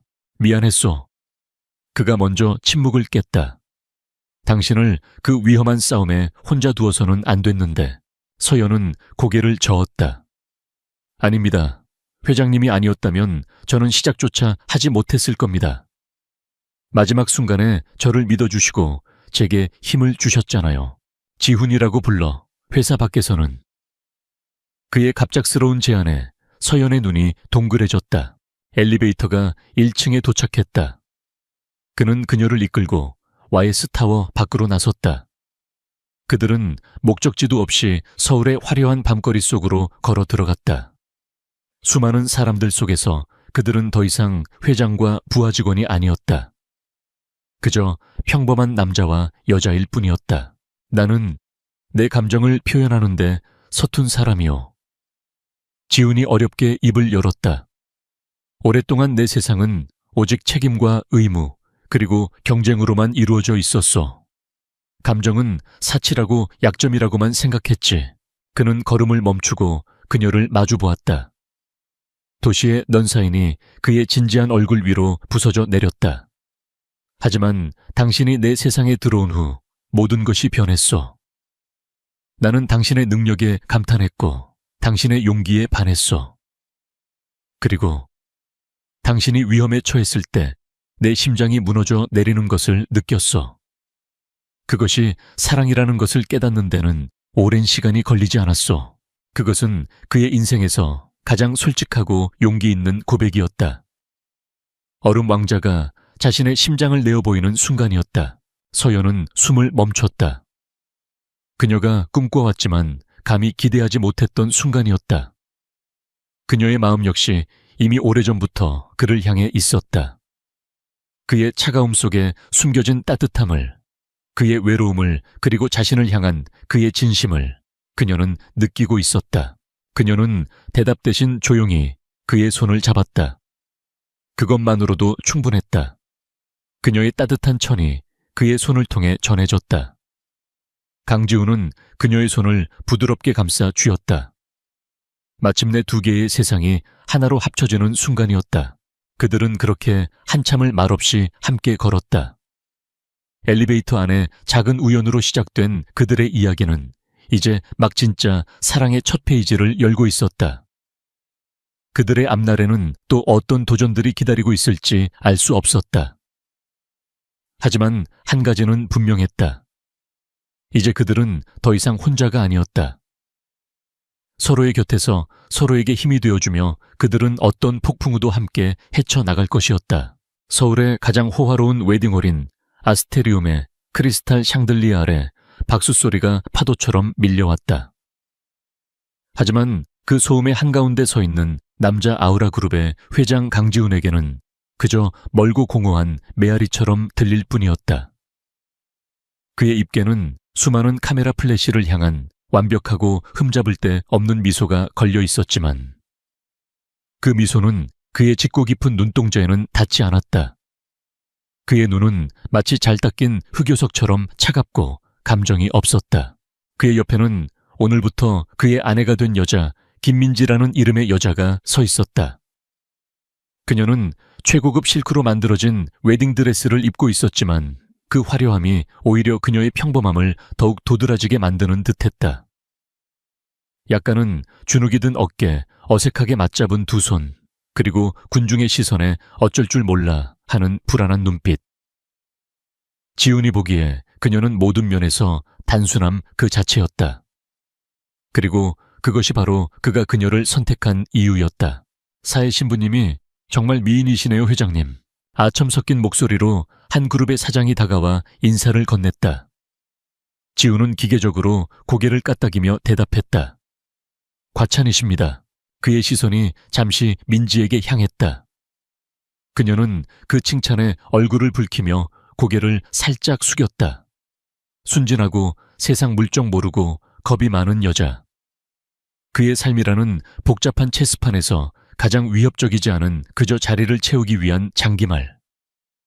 강 회장, 그의 할아버지는 손자의 결혼을 오랫동안 재촉해왔다. 안정적인 가정을 꾸리는 것이 경영자로서의 이미지를 완성시킨다는 고리타분한 이유에서였다. 야망으로 가득 찬 재벌가의 딸들이나 속내를 알 수 없는 여배우들 사이에서 지훈은 가장 쉬운 길을 택했다. 배경도 평범하고 욕심도 없어 보이는 김민지. 그녀라면 자신의 일에 전혀 방해되지 않을 것이라 확신했다. 지훈 씨, 그녀의 목소리는 그녀의 외모만큼이나 작고 떨렸다. 그녀가 샴페인 잔을 들다가 살짝 비틀거렸고 금빛 액체가 그녀의 드레스 자락에 몇 방울 떨어졌다. 그녀는 당황해서 어쩔 줄 몰라 하며 하얀 장갑으로 얼룩을 닦아내려 애썼다. 그 모습은 그야말로 서투름의 극치였다. 지훈은 미간을 살짝 찌푸렸지만 이내 표정을 갈무리하고 손수건을 꺼내 건넸다. 조심 좀 하지. 그의 목소리에는 어떠한 온기도 실려있지 않았다. 그저 사실을 지적하는 듯한 무미건조한 톤이었다. 하지만 그 순간 김민지의 가면을 쓴 윤서연의 머릿속은 초고속 컴퓨터처럼 냉철하게 돌아가고 있었다. 그녀의 눈은 불안한 척 바닥을 향했지만 그 찰나의 순간에도 주변의 모든 것을 스캔하고 있었다. 방금 지훈에게 아첨하던 사장의 넥타이핀에 달린 작은 로고, 저 멀리서 자신들을 경멸의 눈빛으로 쳐다보고 있는 아우라 그룹의 부회장 최진석의 표정, 그리고 웨딩홀의 보안 카메라 위치와 사각지대까지. 그녀의 서투른 행동은 완벽하게 계산된 연기였다. 사람들은 연약하고 어리숙한 상대에게는 경계심을 풀기 마련이다. 그리고 윤서연은 그 점을 최대한 이용할 생각이었다. 한 달 전 그녀가 비밀리에 이끌고 있는 IT 기업 셀레스티얼 테크웨어의 핵심 자율주행 기술이 유출되는 사건이 발생했다. 유출된 데이터의 파편은 단 한 곳을 가리키고 있었다. 바로 대한민국 최고의 기술 기업 아우라 그룹이었다. 단순한 해킹이 아니었다. 내부의 조력 없이는 불가능한 매우 정교하고 계획적인 유출이었다. 셀레스티얼 테크의 회장 헬레나라는 이름 외에는 모든 것이 베일에 쌓인 그녀에게 이 사건은 단순한 사업적 손실을 넘어선 선전포고와도 같았다. 적의 심장부로 들어가는 가장 확실하고 빠른 방법, 그것은 바로 아우라 그룹의 회장 강지훈의 아내가 되는 것이었다. 마침 강 회장이 손자 며느리감을 수소문하고 있다는 정보를 입수했고, 그녀는 자신의 모든 이력과 배경을 평범한 고아 출신 김민지로 완벽하게 위조하여 접근했다. 죄송해요. 서연은 고개를 숙인 채 사과했다. 그녀의 머릿속에서는 방금 본 최진석 부회장의 데이터가 처리되고 있었다. 최진석 58세 아우라 그룹의 2인자. 강지훈의 아버지 시절부터 회사에 몸담아온 인물. 야심가이며 최근 해외 투자자들과의 접촉이 잦다는 보고가 있음. 그는 가장 유력한 용의자였다. 하지만 심증만으로는 부족했다. 그를 올가맬 결정적인 증거가 필요했다. 길고 지루한 연회는 자정이 다 되어서야 끝이 났다. 하객들이 모두 떠나고 텅 빈 웨딩홀에는 어색한 침묵만이 감돌았다. 지우는 넥타이를 거칠게 풀어헤치며 먼저 걸음을 옮겼다. 서연은 무거운 드레스 자락을 붙잡고 그의 뒤를 종종 걸음으로 따라갔다. 주차장으로 가는 내내 두 사람 사이에는 아무런 대화도 없었다. 롤스로이스의 뒷좌석에 나란히 앉았지만 그들 사이에는 보이지 않는 거대한 벽이 존재하는 듯 했다. 창밖으로 스쳐 지나가는 서울의 야경이 화려했지만 차 안의 공기는 얼음장처럼 차가웠다. 서연은 창문에 비친 자신의 모습을 쳐다보았다. 낯선 화장, 낯선 드레스, 그리고 김민지라는 낯선 이름. 그녀는 깊게 숨을 들이마셨다. 이것은 앞으로 몇 달이 될지 몇 년이 될지 모르는 긴 싸움의 시작일 뿐이었다. 차는 한남동의 언덕 위에 위치한 최고급 펜트하우스 앞에 멈춰 섰다. 통유리로 된 건물 외벽 너머로 한강의 야경이 그림처럼 펼쳐져 있었다. 지훈의 개인적인 공간이자 이제부터 그녀가 살아야 할 감옥이자 전쟁터였다. 내 서재와 침실은 허락 없이 들어오지 마. 집 안으로 들어서자마자 지훈이 던진 첫 마디였다. 그의 목소리는 업무를 지시하는 상사처럼 냉정했다. 그는 집안일을 도와줄 도우미와 그녀가 머물 방을 손짓으로 가리켰다. 마치 호텔 직원이 손님에게 방을 안내하는 듯한 태도였다. 저쪽이 당신 방이야. 필요한 게 있으면 김 비서에게 연락하고. 그의 말에는 아내에 대한 어떠한 배려나 감정도 없었다. 그저 함께 살게 된 타인에 대한 최소한의 통보일 뿐이었다. 서연은 순종적으로 고개를 끄덕였다. 네, 알겠습니다. 지우는 더 이상 아무 말 없이 자신의 침실로 사라졌다. 육중한 문이 닫히는 소리가 거실 전체에 울려 퍼졌다. 쾅. 그 소리는 마치 두 사람의 관계에 대한 명확한 선언처럼 들렸다. 혼자 남은 서연은 천천히 거실을 둘러보았다. 미니멀리즘의 극치를 보여주는 인테리어. 값비싼 예술 작품들이 걸려 있었지만 공간 전체에는 사람의 옹이라고는 전혀 느껴지지 않았다. 모든 것이 완벽하게 정돈되어 있고 차갑고 공허했다. 강지훈이라는 남자를 그대로 빼닮은 공간이었다. 그녀는 자신에게 배정된 방으로 들어갔다. 지훈의 침실만큼은 아니었지만 역시나 최고급 가구들로 채워져 있었다. 하지만 그녀의 눈길을 끈 것은 가구가 아니었다. 그녀는 창가로 다가가 커튼을 살짝 걷고 밖을 내다보았다. 이 높이에서는 주변의 모든 통신망을 파악하기에 최적이었다. 서연은 핸드백에서 눈에 띄지 않는 작은 USB 스틱을 꺼냈다. 겉보기에는 평범한 저장 장치였지만 그 안에는 셀레스티얼 테크의 최첨단 보안 시스템과 해킹 툴이 담겨 있었다. 그녀는 방 안의 스마트 TV 뒤편에 있는 USB 포트에 그것을 조심스럽게 꽂았다. 몇 초 후 그녀의 손목에 찬 시계 화면에 작은 녹색 불이 들어왔다. 연결 완료, 네트워크 스캔 시작. 이제 이 집 안의 모든 디지털 기기는 그녀의 감시망 안에 들어왔다. 강지훈의 개인 컴퓨터, 스마트폰, 심지어 인공지능 스피커까지.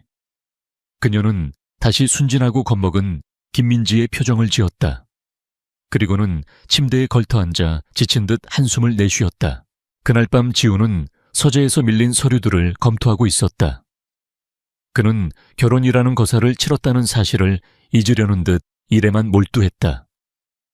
하지만 문득 오늘 낮에 있었던 김민지의 서투른 행동들이 머릿속을 스쳐 지나갔다. 샴페인을 쏟고 당황하던 모습, 사람들의 시선에 어쩔 줄 몰라 하던 모습. 그는 피식 웃음을 터뜨렸다. 정말이지 아무런 위협도 되지 않는 여자다. 그는 그녀가 자신의 삶에 어떤 파문도 일으키지 않을 것이라고, 그저 그림자처럼 조용히 존재할 것이라고 확신했다. 그것이 그가 원했던 바였다. 같은 시각 다른 방에서 서연은 눈을 감은 채 침대에 누워 있었다. 하지만 그녀는 자고 있지 않았다. 그녀의 머릿속에서는 방금 확보한 이 집의 네트워크 구조도가 3D 홀로그램처럼 펼쳐지고 있었다. 그녀는 1차 방화벽을 분석하고 2차 암호화 프로토콜을 확인하며 강지훈의 개인 서버로 접근할 가장 안전한 루트를 설계하고 있었다. 그녀의 입가에 희미한 미소가 떠올랐다. 강지훈 씨, 당신은 아주 위험한 여자를 집에 들인 거야. 당신이 상상조차 할 수 없는 그녀의 연극은 이제 막 시작되었다. 아우라 그룹의 회장 아내라는 세상에서 가장 완벽한 위장 신분 아래에서 그녀는 이 차가운 전쟁터에서 반드시 승리하여 자신의 기술과 회사를 지켜낼 것이라고 다짐했다. 그리고 어쩌면 이 모든 것을 조종하는 배후의 그림자를 세상에 드러낼 수도 있을 것이라고.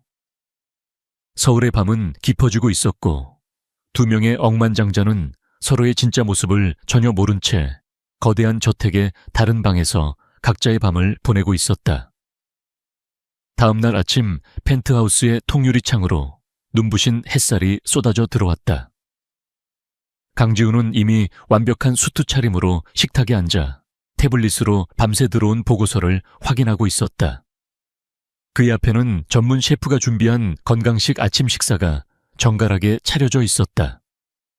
그에게 어젯밤의 결혼식은 마치 까마득한 예실처럼 느껴졌다. 그때 주방 쪽에서 요란한 소리가 들려왔다. 쨍그랑 무언가 깨지는 소리와 함께 당황한 비명이 뒤따랐다. 지훈은 미간을 찌푸리며 소리가 난 쪽을 쳐다보았다. 잠시 후 김민지, 즉 윤서연이 엉망이 된 앞치마를 두른 채 나타났다. 그녀의 얼굴과 손에는 밀가루가 묻어 있었고 머리는 살짝 헝클어져 있었다. 제가 아침을 준비하려고 했는데 그게 접시를 깨뜨렸어요. 죄송합니다. 그녀는 금방이라도 울음을 터뜨릴 것 같은 얼굴로 고개를 숙였다. 주방 안을 힐끗 보니 가관이었다. 바닥에는 깨진 접시 조각이 흩어져 있었고 조리대 위는 마치 폭탄이라도 맞은 듯 밀가루와 계란 껍데기로 뒤덮여 있었다. 서연의 연기는 완벽했다. 그녀는 밤새 이 집의 보안 시스템을 분석하며 주방이 감시 카메라의 주요 사각지대 중 하나라는 사실을 파악했다. 그리고 의욕 넘치는 새 아내의 서투른 행동을 빌미로 그녀는 주방의 구조와 전력선 통신 단자함의 위치를 샅샅이 확인할 수 있었다. 지우는 깊은 한숨을 내쉬었다. 그런 건 신경 쓰지 않아도 돼. 김 여사님이 다 알아서 할 테니 당신은 그냥 가만히 있어. 그게 도와주는 거야. 그의 목소리는 차가웠다. 배려가 아닌 귀찮다는 감정이 역력했다. 그는 그녀가 자신의 완벽한 일상에 불필요한 변수를 만드는 것 자체가 싫었다. 그의 말은 서연에게는 더할 나위 없는 허락이었다. 가만히 있으라는 것은 곧 그녀에게 이 거대한 집안에서 완벽한 자유를 준다는 의미와도 같았다. 지훈이 출근하자마자 펜트하우스는 서연의 차지가 되었다. 그녀는 방금 전에 어설픈 모습은 온데간데 없이 날카로운 눈빛으로 집안을 다시 한번 훑어보았다. 그녀의 첫 번째 목표는 강지훈의 서재였다. 어젯밤 그는 명백히 출입을 금지했다. 그 말은 즉 그 안에 가장 중요한 정보가 있다는 뜻이었다. 정면 돌파는 어리석은 짓이다. 그녀는 자신의 방으로 돌아와 손목 시계의 화면을 터치했다.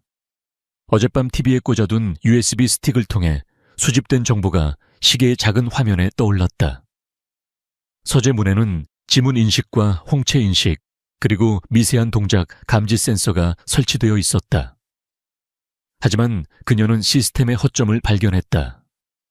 센서들은 30초마다 데이터를 메인 서버로 전송하며 리프레시되는데 그 사이 0.5초의 딜레이가 존재했다. 서연은 핸드백에서 머리카락보다 가는 금속 와이어와 작은 스티커처럼 보이는 장치를 꺼냈다. 그것은 미세 전파를 발생시켜 센서의 데이터 값을 일시적으로 고정시키는 고스트 장치였다. 그녀는 복도를 오가며 청소하는 도우미의 눈을 피해 자연스럽게 서재 문으로 접근했다. 그리고는 마치 벽에 기댄 채 신발끈을 고쳐매는 척하며 0.5초의 딜레이가 발생하는 정확한 타이밍에 맞춰 센서 옆 벽지에 고스트 스티커를 붙였다. 그녀의 손목시계에 센서 동결이라는 메시지가 떴다. 그녀에게 주어진 시간은 단 2분. 그 이상이 되면 시스템이 오류를 감지하고 경보를 울릴 것이다. 그녀는 다시 한번 주위를 살핀 후 미리 복제해둔 지문 필름을 이용해 잠금을 해제하고 조용히 서재 안으로 들어섰다. 서재 내부는 강지훈이라는 남자를 그대로 보여주고 있었다. 거대한 책장에는 경영학과 첨단 기술에 관한 서적들이 빈틈없이 꽂혀 있었고 책상 위에는 여러 대의 모니터와 서류들이 칼같이 정돈되어 있었다. 그녀의 목표는 그의 개인 컴퓨터였다. 그녀는 립스틱처럼 생긴 작은 장치를 꺼내 컴퓨터 본체에 뒷면 눈에 띄지 않는 환풍구에 부착했다. 이 장치는 물리적인 연결 없이도 전자기장을 이용해 하드디스크의 데이터를 미세하게 읽어내는 데이터 스니퍼였다. 모든 과정은 단 1분 30초 만에 끝났다. 그녀는 아무 일 없었다는 듯 서재를 나와 자신의 방으로 돌아왔다. 그녀의 이매는 땀 한 방울 맺히지 않았다. 그날 오후 예상대로 강 회장에게서 전화가 걸려왔다. 세아가 우리 지훈이 점심은 잘 챙겨 먹고 다니는지 모르겠구나. 네가 직접 도시락이라도 싸서 회사에 한번 찾아가 보거라.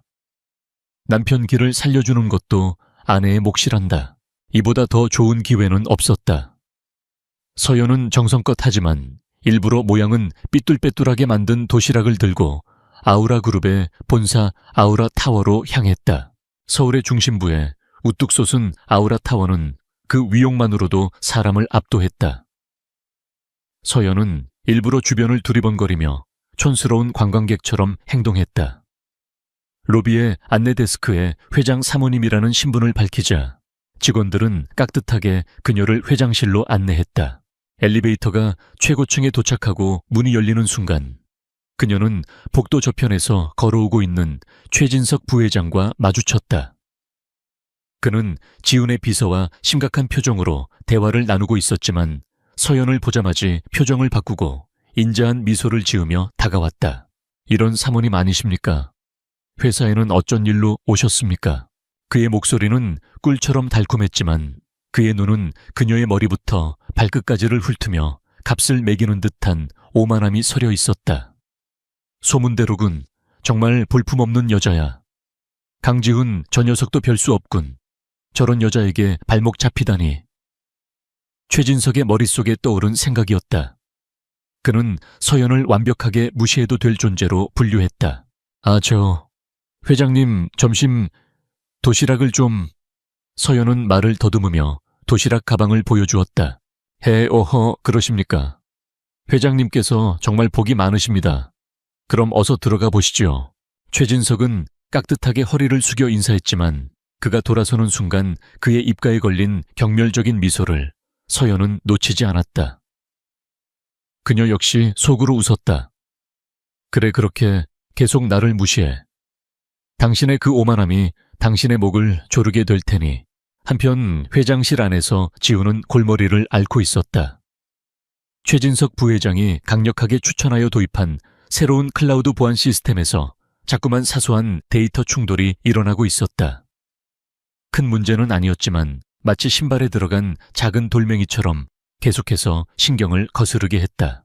회장님, 사모님께서 오셨습니다. 비서의 말에 지우는 놀란 표정을 지었다. 문이 열리고 김민지가 어색한 미소를 지으며 들어왔다. 그는 할아버지의 성화에 못 이겨 찾아왔으리라 짐작하고는 한숨을 쉬었다. 여기까진 어쩐 일이야. 할아버님께서 점심 챙겨드리라고 하셔서요. 그녀는 책상 한쪽에 도시락을 펼쳐놓았다. 지우는 마지못해 수저를 들었다. 어색한 침묵 속에서 식사가 이어졌다. 그때 서연이 순진한 얼굴로 물었다. 우와, 이 건물 정말 높네요. 이렇게 높은데 나쁜 사람들이 들어오면 어떻게 해요? 비밀번호 같은 거 다 똑같은 거 써요. 지우는 어이없다는 듯 그녀를 쳐다보았다. 무슨 그런 어린애 같은 질문을. 당연히 부서마다 직급마다 보안 등급이 전부 달라. 외부에서는 함부로 접속조차 할 수 없고. 그는 귀찮다는 듯 퉁명스럽게 대답했지만 서연에게는 그 무엇보다 중요한 정보였다. 중앙 통제 방식이 아닌 분산형 보안 시스템. 그렇다면 가장 취약한 고리를 공격하면 전체를 흔들 수 있다. 그날 저녁 펜트하우스로 돌아온 서연은 자신의 방에서 낮에 수집한 정보들을 종합하기 시작했다. 서재에 설치했던 데이터 스니퍼가 마침내 강지훈의 컴퓨터에서 첫 번째 데이터 덩어리를 전송해왔다.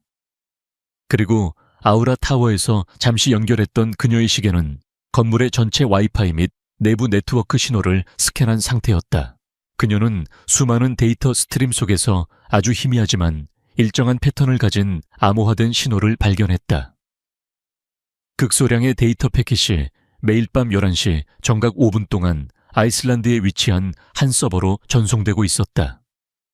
일반적인 기업의 데이터 트래픽으로 위장되어 있었지만 그녀의 분석 시스템은 그것이 고도로 암호화된 백도어 신호임을 밝혀냈다. 누군가 아우라 그룹의 심장부에서 지속적으로 정보를 빼돌리고 있었다. 서연의 눈빛이 얼음처럼 차가워졌다. 순진하고 어리숙한 김민지의 가면은 완전히 사라지고 그 자리에는 적의 움직임을 포착한 냉혹한 전략가 셀레스티얼 테크의 회장 헬레나만이 존재했다. 그녀는 모니터에 떠있는 복잡한 코드들을 바라보았다. 드디어 꼬리가 잡혔군, 최진석. 아직 물증은 없었지만 그녀의 직감은 그 신호의 발신지가 최진석 부회장의 사무실과 연결되어 있을 것이라고 말하고 있었다. 아우라 타워의 그림자가 조금씩 그 형태를 드러내기 시작했다. 그리고 그녀는 그 그림자의 심장부를 향해 칼을 겨눌 준비를 하고 있었다. 착찬, 로이, 충타 세티앱툭, 모이층 투바, 증바. 결혼 후 2주가 지난 화요일 오후 아우라 그룹의 미래를 책임질 야심찬 프로젝트 프로메테스 AI의 공식 시연회가 열렸다. 국내외 수많은 기자들과 투자자들이 지켜보는 가운데 강지훈은 자신감 넘치는 표정으로 무대에 섰다. 프로메테스는 단순한 인공지능이 아니었다. 도시 전체의 교통 물류 에너지 시스템을 실시간으로 최적화하는 아우라의 차세대 성장 동력이었다. 이제 프로메테스가 서울의 교통 시스템을 시뮬레이션하는 모습을 보여드리겠습니다.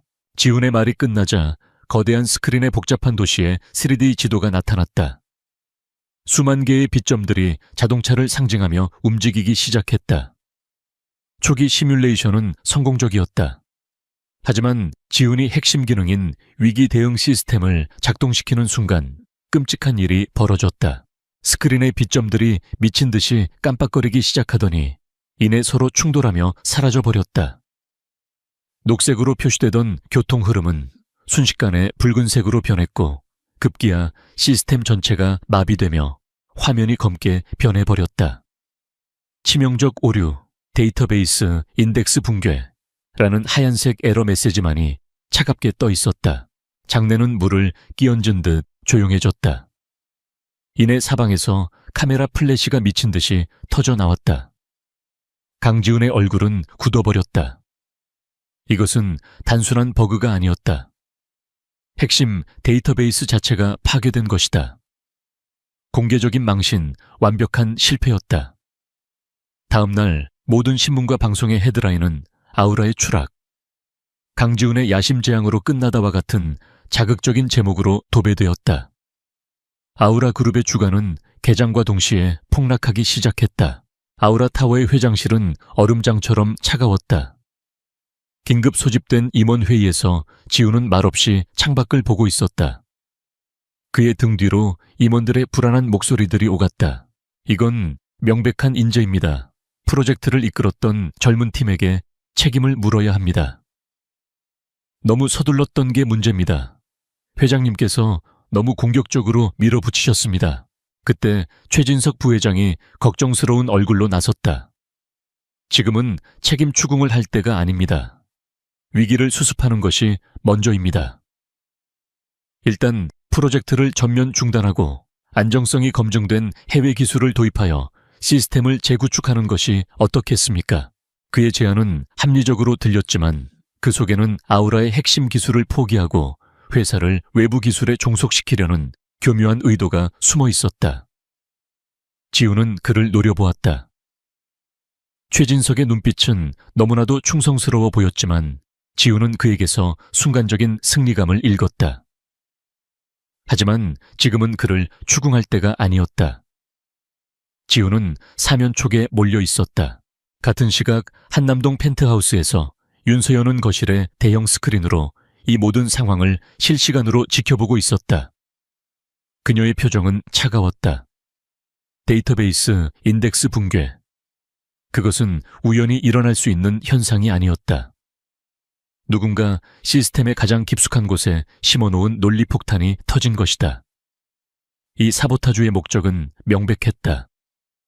아우라의 AI 기술에 대한 신뢰를 무너뜨려 주가를 폭락시키고 적대적 M&A에 발판을 마련하는 것. 그녀는 즉시 손목시계의 통신 기능을 활성화했다. 헬레나입니다. 수화기 너머로 셀레스티얼 테크의 수석 엔지니어 박 실장의 긴장된 목소리가 들려왔다. 회장님 보셨습니까? 아우라의 사태 때문에 전체 기술주 시장이 흔들리고 있습니다. 알고 있어요. 지금부터 내 지시를 정확히 따라요. 30분 안에 우리 회사에 크로노스 안정화 프로토콜의 기본 버전을 시장에 공개한다고 발표하세요. 명분은 기술 시장의 안정화를 위한 업계 선두주자로서의 책임으로 하고, 핵심 기술은 제외하고 데이터베이스 복구와 관련된 기본 알고리즘만 라이선스 형태로 저렴하게 제공하는 겁니다. 박 실장은 잠시 망설였다. 하지만 회장님, 그건 우리의 핵심 자산 중 하나입니다. 아니요, 박 실장. 진짜 핵심은 우리가 이미 다음 단계의 기술을 가지고 있다는 사실이야. 이건 위기가 아니라 기회예요. 우리는 이 사태를 해결하는 구원투수로 등장하는 동시에 셀레스티얼 테크의 기술적 우위를 전 세계에 각인시키는 겁니다. 그리고 아우라가 무너지게 둘 수는 없어요. 아직은. 서연의 지시는 즉각적으로 실행되었다. 30분 후 셀레스티얼 테크의 발표는 시장에 엄청난 충격을 주었다. 베일에 쌓여있던 기업이 위기의 순간에 나타나 해결책을 제시하자 투자자들은 열광했다. 폭락하던 기술주들은 반등하기 시작했고 아우라의 주가 역시 하락세를 멈추고 간신히 숨을 돌렸다. 언론은 미스터리한 CEO 헬레나의 대담하고 천재적인 위기관리 능력을 극찬했다. 그날 밤 지훈은 지친 몸을 이끌고 집으로 돌아왔다. 그는 서재에 틀어박혀 오늘 있었던 굴욕적인 시연회 영상을 몇 번이고 돌려보았다. 분노와 무력감이 그의 온몸을 짓눌렀다.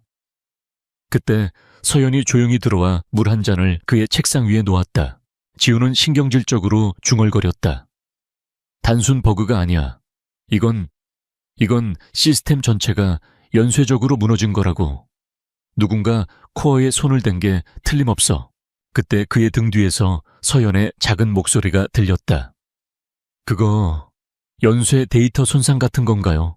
예전에 TV에서 봤는데 사진 한 장을 지웠는데 앨범 전체가 날아가는 거요. 새긴 파일이 망가져서 그렇다고 하던데. 지우는 순간 멈칫했다. 연쇄 데이터 손상, 새긴 파일. 일반적인 주부가 쉽게 사용할 만한 단어는 아니었다. 그는 고개를 돌려 그녀를 보았다. 그녀는 여전히 아무것도 모른다는 순진한 표정을 하고 있었다. 드라마에서 본 거야. 네네, 뭐 그런 것 같아요. 어려운 말이라 잘은 모르지만. 그녀는 어색하게 웃으며 방을 나갔다. 지우는 다시 모니터로 시선을 돌렸지만 그의 머릿속에는 그녀가 던진 단어들이 계속 맴돌았다. 우연일 것이다. 요즘 드라마는 별의별 전문 용어가 다 나오니까. 그는 애써 그렇게 생각하며 의심을 지워버렸다. 며칠 후 아침 식사 자리에서 지우는 경제신문을 읽고 있었다. 한 면에는 셀레스티얼 테크의 헬레나에 대한 특집 기사가 실려 있었다. 위기를 기회로 바꾼 그녀의 천재적인 전략을 칭송하는 내용이었다. 그때 식탁 맞은편에 앉아있던 서연이 신문을 힐끗 보더니 명랑한 목소리로 말했다. 와, 이 헬레나라는 사람 정말 똑똑하네요. 그냥 불만 꺼준 게 아니라 옆집에 불난 김에 자기네 수화기를 팔았네요. 대단하다. 지훈의 손이 멈췄다. 그는 천천히 고개를 들어 서연을 바라보았다. 그녀의 비유는 지독하게 단순했지만 이번 사태의 본질을 정확하게 꿰뚫고 있었다. 그것은 단순한 칭찬이 아니라 냉철한 분석이었다. 그 순간 지우는 그녀의 눈에서 이전에는 보지 못했던 것을 보았다. 모든 것을 꿰뚫어 보는 듯한 깊고 예리한 빛. 하지만 그 빛은 그가 눈을 깜빡이는 순간 다시 어수룩하고 천진난만한 표정 뒤로 사라져버렸다. 심장이 불규칙하게 뛰기 시작했다. 우연이라고 하기에는 너무나도 기묘한 순간들이었다. 겉으로 보이는 모습과 가끔씩 불쑥 튀어나오는 날카로운 통찰력 사이의 괴리. 그 간극이 지훈의 머릿속을 혼란스럽게 만들었다. 그는 사무실로 돌아오자마자 자신의 비서 김민석 실장을 불렀다. 김 실장, 네 회장님, 내 아내 김민지 씨에 대해서 다시 한번 자세히 조사해봐. 출생부터 지금까지 모든 기록을 사소한 것 하나도 빠뜨리지 말고. 지우는 자신이 왜 이런 지시를 내리는지 스스로도 설명할 수 없었다. 아내를 뒷조사한다는 죄책감이 들었지만 무언가 잘못되었다는 CEO로서의 직감이 더 강하게 경고하고 있었다. 김 실장은 유능했다. 반나절 만에 그는 얇은 서류 파일을 들고 회장실로 돌아왔다. 그의 표정은 어딘가 혼란스러워 보였다. 회장님 지시하신 대로 조사했습니다. 그런데 뭐 지우는 초조하게 물었다. 이상합니다. 사모님의 배경은 저희가 처음 알았던 것과 완전히 똑같습니다. 보육원 출신 몇 군데의 아르바이트 경력, 그 외에는 아무것도 없습니다. 모든 기록이 완벽하게 깨끗합니다. 마치 너무 완벽해서 부자연스러울 정도로 말입니다. 지우는 김 실장이 내민 파일을 받아들었다. 깨끗하다. 너무 깨끗해서 의심스러울 정도다. 평범한 사람의 인생에는 자잘한 실수나 모순된 기록들이 있기 마련이다. 하지만 그녀의 기록은 마치 누군가 완벽하게 설계해서 만들어낸 이야기처럼 어떠한 흠집도 없었다. 그녀의 가장 완벽한 평범함이 오히려 그녀가 절대로 평범하지 않다는 가장 강력한 증거가 되고 있었다. 지우는 텅 빈 서류 파일을 든 채 창밖을 바라보았다. 그의 마음속에서 작은 의심의 씨앗이 맹렬하게 싹을 틔우기 시작했다. 프로메테스 AI 시연회 실패의 여파는 강지훈이 예상했던 것보다 훨씬 더 거셌다. 그것은 단순한 주가 하락이나 이미지 실추의 문제가 아니었다. 그것은 피냄새를 맡은 상어떼를 불러 모으는 것과 같았다. 그리고 가장 먼저 나타난 상어는 그의 가장 가까운 곳에 있었다. 최진석 부회장은 아우라 그룹의 위기를 교묘하게 이용하여 물밑에서 빠르게 움직였다. 그는 비밀리에 해외 사모펀드인 블랙스톤 캐피탈의 아시아 지부장과 접촉했다. 프로메테스의 실패로 아우라의 기술력에 대한 의구심이 최고조에 달했을 때 블랙스톤은 구원자의 가면을 쓰고 공식적으로 적대적 인수합병을 선언했다. 그들은 현재 주가에 엄청난 프리미엄을 얹은 가격을 제시하며 주주들을 흔들기 시작했다. 강지훈 회장의 독단적인 경영이 아우라를 위기에 빠뜨렸습니다. 저희 블랙스톤은 안정적인 자본과 선진 경영 기법을 통해 아우라를 정상화시킬 것입니다. 블랙스톤의 공식 성명은 최진석이 내부에서 퍼뜨리는 여론과 정확히 일치했다. 그는 불만에 가득 찬 이사들과 당위 차익을 노리는 기관 투자자들을 일일이 만나며 지분 위임을 종용했다. 이게 당신의 투자를 지킬 유일한 길입니다. 강지훈은 너무 젊고 무모해요. 그의 목소리는 진심 어린 걱정으로 가득 차 있었지만 그의 눈은 탐욕으로 불타고 있었다. 강지훈은 이제 두 개의 전선에서 동시에 싸워야 하는 처지에 놓였다. 안에서는 무너진 기술 신뢰도를 회복하고 직원들의 사기를 다독여야 했고, 밖에서는 회사의 경영권을 집어삼키려는 거대 자본과 싸워야 했다. 그의 하루는 24시간이 모자랐다. 수면은 사치가 되었고 식사는 거르기 일쑤였다. 그의 날카롭던 턱선은 더욱 날카로워졌고 눈에는 핏발이 서 있었다. 아내 김민지에 대한 기묘한 의심은 일단 머릿속 한구석으로 밀어둘 수밖에 없었다. 지금은 생존이 우선이었다. 그의 유일한 버팀목은 충성스러운 김민석 비서실장이었다. 회장님, 현재 우리 측 우호 지분은 40%에 불과합니다. 블랙스톤이 20%만 더 확보하면 경영권 방어는 사실상 불가능해집니다. 김 실장의 보고는 절망적이었다. 하지만 강지훈과 최진석 그리고 블랙스톤이 모르는 또 다른 플레이어가 이 전쟁에 참전하고 있었다. 한남동 펜트하우스 김민지의 방에서 윤서연은 수십 개의 데이터 창을 띄워놓고 보이지 않는 전쟁을 지휘하고 있었다. 헬레나입니다. 지금부터 아우라 그룹의 주식을 매집합니다. 10개의 유령 회사를 통해 신분이 노출되지 않도록 최대한 분산해서 진행하세요. 목표는 블랙스톤의 매수 비용을 최대한 끌어올리는 겁니다. 그녀의 지시는 단호했다. 셀레스티얼 테크의 막대한 현금 보유고가 움직이기 시작했다. 주식시장에서 아우라 그룹의 주식을 놓고 보이지 않는 매수 전쟁이 벌어졌다. 블랙스톤이 대량의 매수 주문을 넣으면 어디선가 정체불명의 자금이 나타나 그 물량을 소리 없이 흡수해버렸다. 덕분에 주가는 이상할 정도로 안정적인 흐름을 보였고 블랙스톤의 계획에 차질이 생기기 시작했다. 동시에 헬레나의 이름으로 세계적인 경제분석 기관의 아우라 그룹의 잠재력에 대한 긍정적인 리포트가 발표되었다. 프로메테스의 실패는 일시적인 성장통일 뿐 아우라가 보유한 기반 기술과 인적 자원의 가치는 여전히 유효하다. 이 리포트는 M&A의 명분을 흐리며 주주들의 마음을 흔들었다. 밖에서는 헬레나로서 거대한 자본 전쟁을 치르는 한편 집안에서는 김민지로서 아슬아슬한 첩보전을 벌여야 했다. 그녀가 강지훈의 서재에 심어둔 데이터 스니퍼가 드디어 의미 있는 정보를 잡아내기 시작했다. 최진석 부회장이 사용하는 암호화된 통신 채널의 일부 데이터 조각들이었다. 완벽한 문장은 아니었지만 블랙스톤, 취리히, 비밀 계좌 같은 단어들이 포착되었다. 이 정보를 그대로 강지훈에게 줄 수는 없었다. 정보의 출처를 설명할 방법이 없었기 때문이다. 서연은 고심 끝에 방법을 찾아냈다. 그녀는 다중 프록시 서버를 이용해 IP 추적이 절대 불가능한 익명의 이메일 계정을 생성했다. 그리고 김민석 실장에게 짧은 메시지를 보냈다. 발신 저스티스. 제목 아우라의 그림자. 내용 블랙스톤 협상 대표의 지난달 출장 기록을 확인해 볼 것. 스위스 취리히.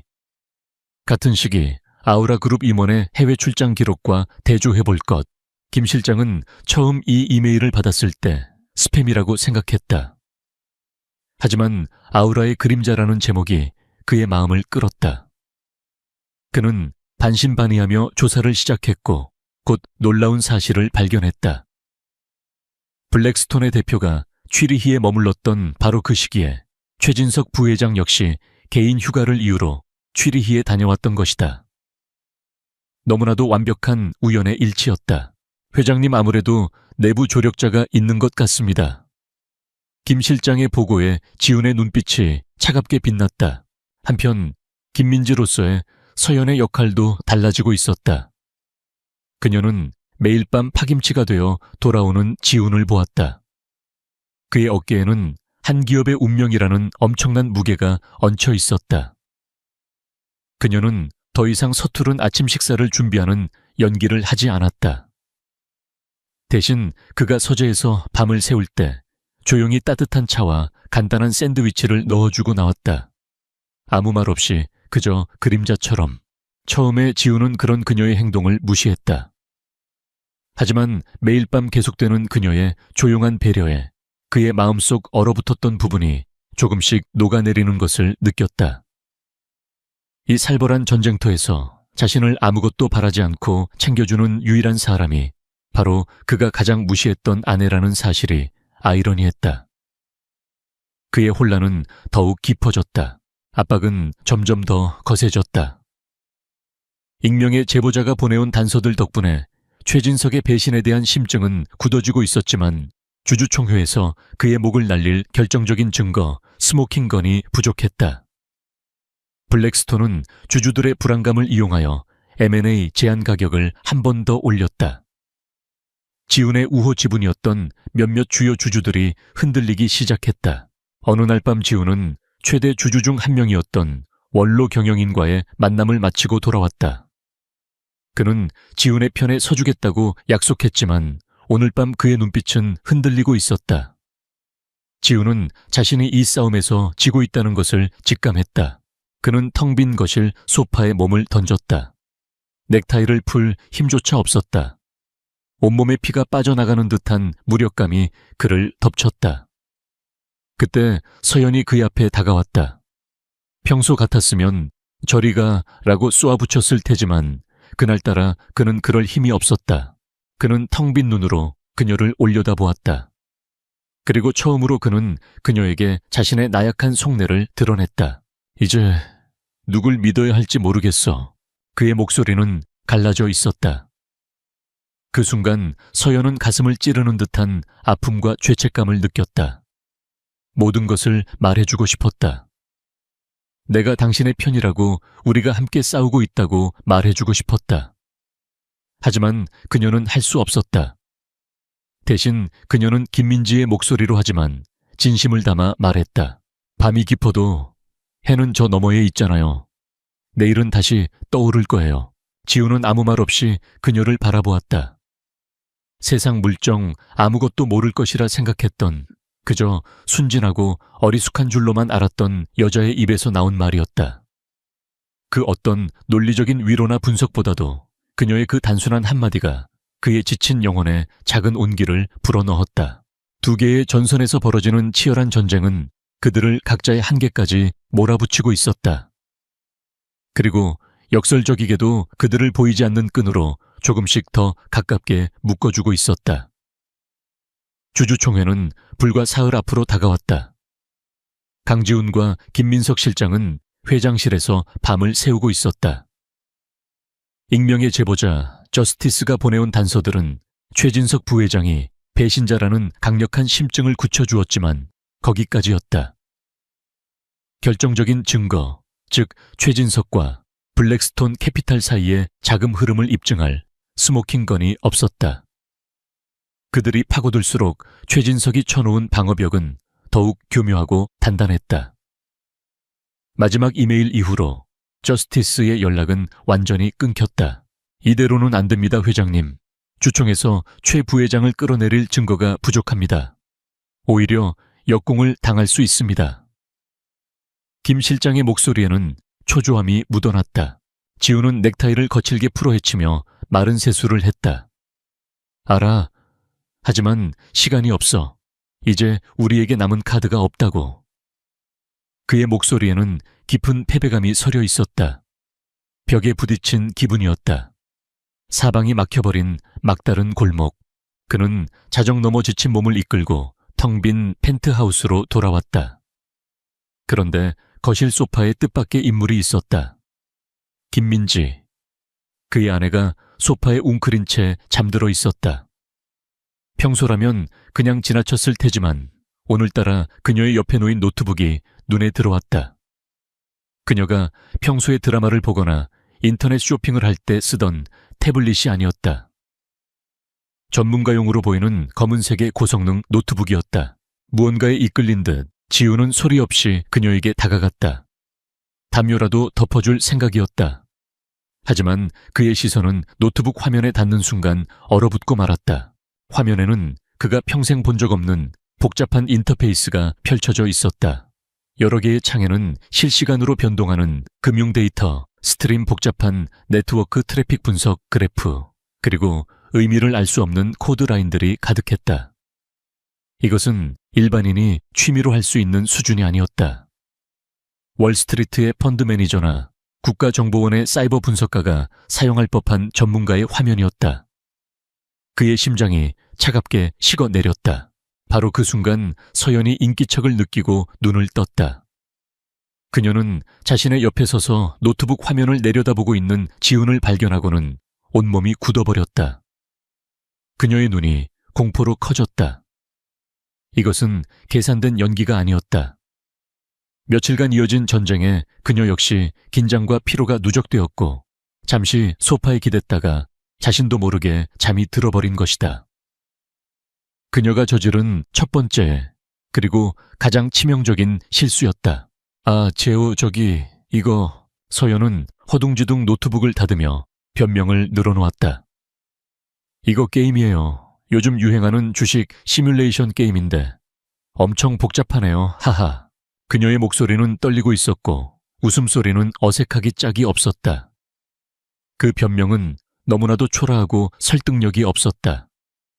지훈이 방금 본 화면은 게임이라는 단어로 포장할 수 있는 것이 아니었다.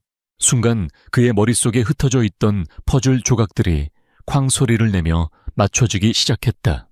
연쇄, 데이터 손상, 새긴 파일이라던 그녀의 기묘한 단어 선택, 옆집에 불난 김에 자기네 소화기를 팔았다던 헬레나의 전략에 대한 날카로운 분석, 먼지 하나 없이 너무나도 완벽해서 오히려 부자연스러웠던 그녀의 신원조사 보고서, 그녀와 결혼한 직후부터 시기적절하게 나타나기 시작했던 익명의 제보자 저스티스, 그리고 블랙스톤의 공격을 막아내며 아우라의 주가를 방어하고 있는 미스터리한 시장의 큰손 셀레스티얼 테크의 회장 헬레나. 이 모든 것이 한 사람을 가리키고 있었다. 말도 안 되는 상상이었다. 불가능하고 비논리적이었다. 하지만 그 미친 상상만이 지금의 모든 상황을 설명할 수 있는 유일한 가설이었다. 지훈의 눈빛이 싸늘하게 변했다.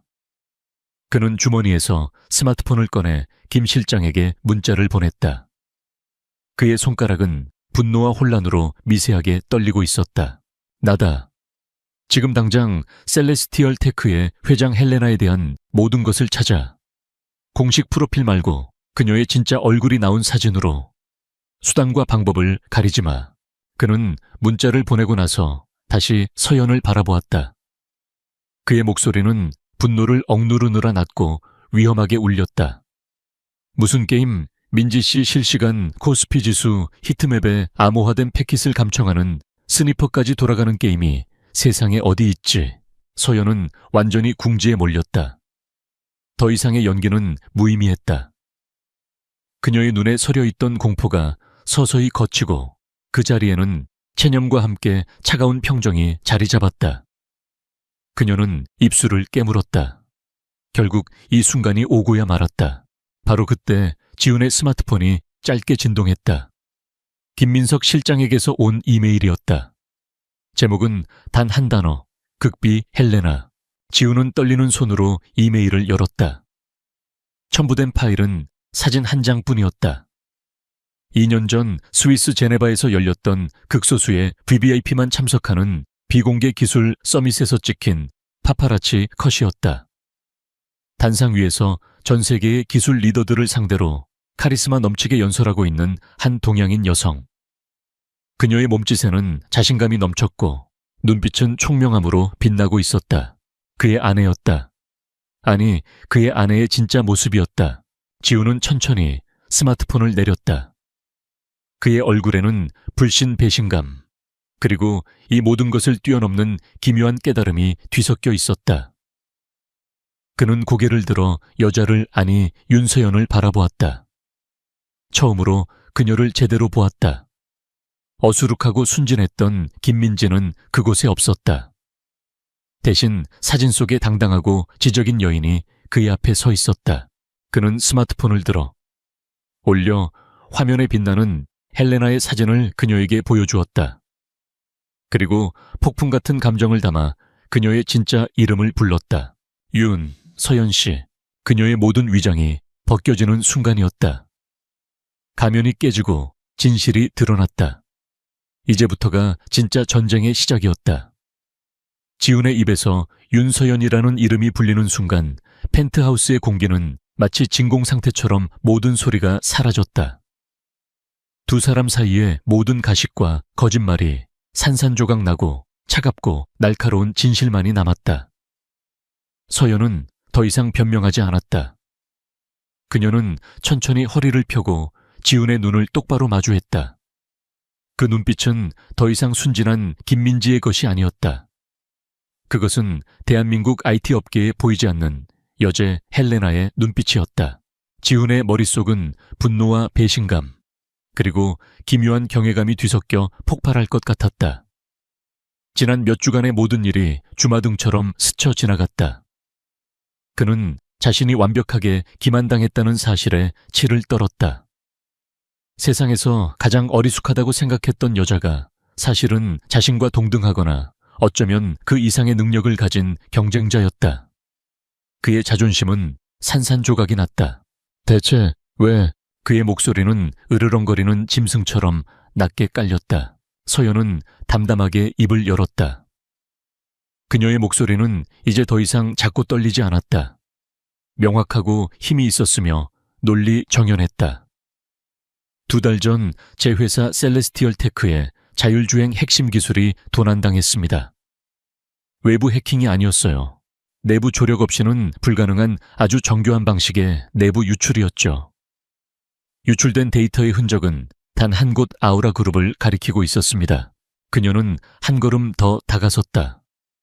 당신 회사의 심장부에 제 기술을 훔쳐간 쥐새끼가 있다는 뜻입니다.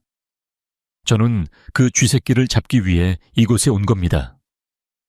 그리고 강지훈 씨, 당신의 아내가 되는 것이 그 쥐새끼에게 가장 가까이 다가갈 수 있는 유일한 방법이었습니다.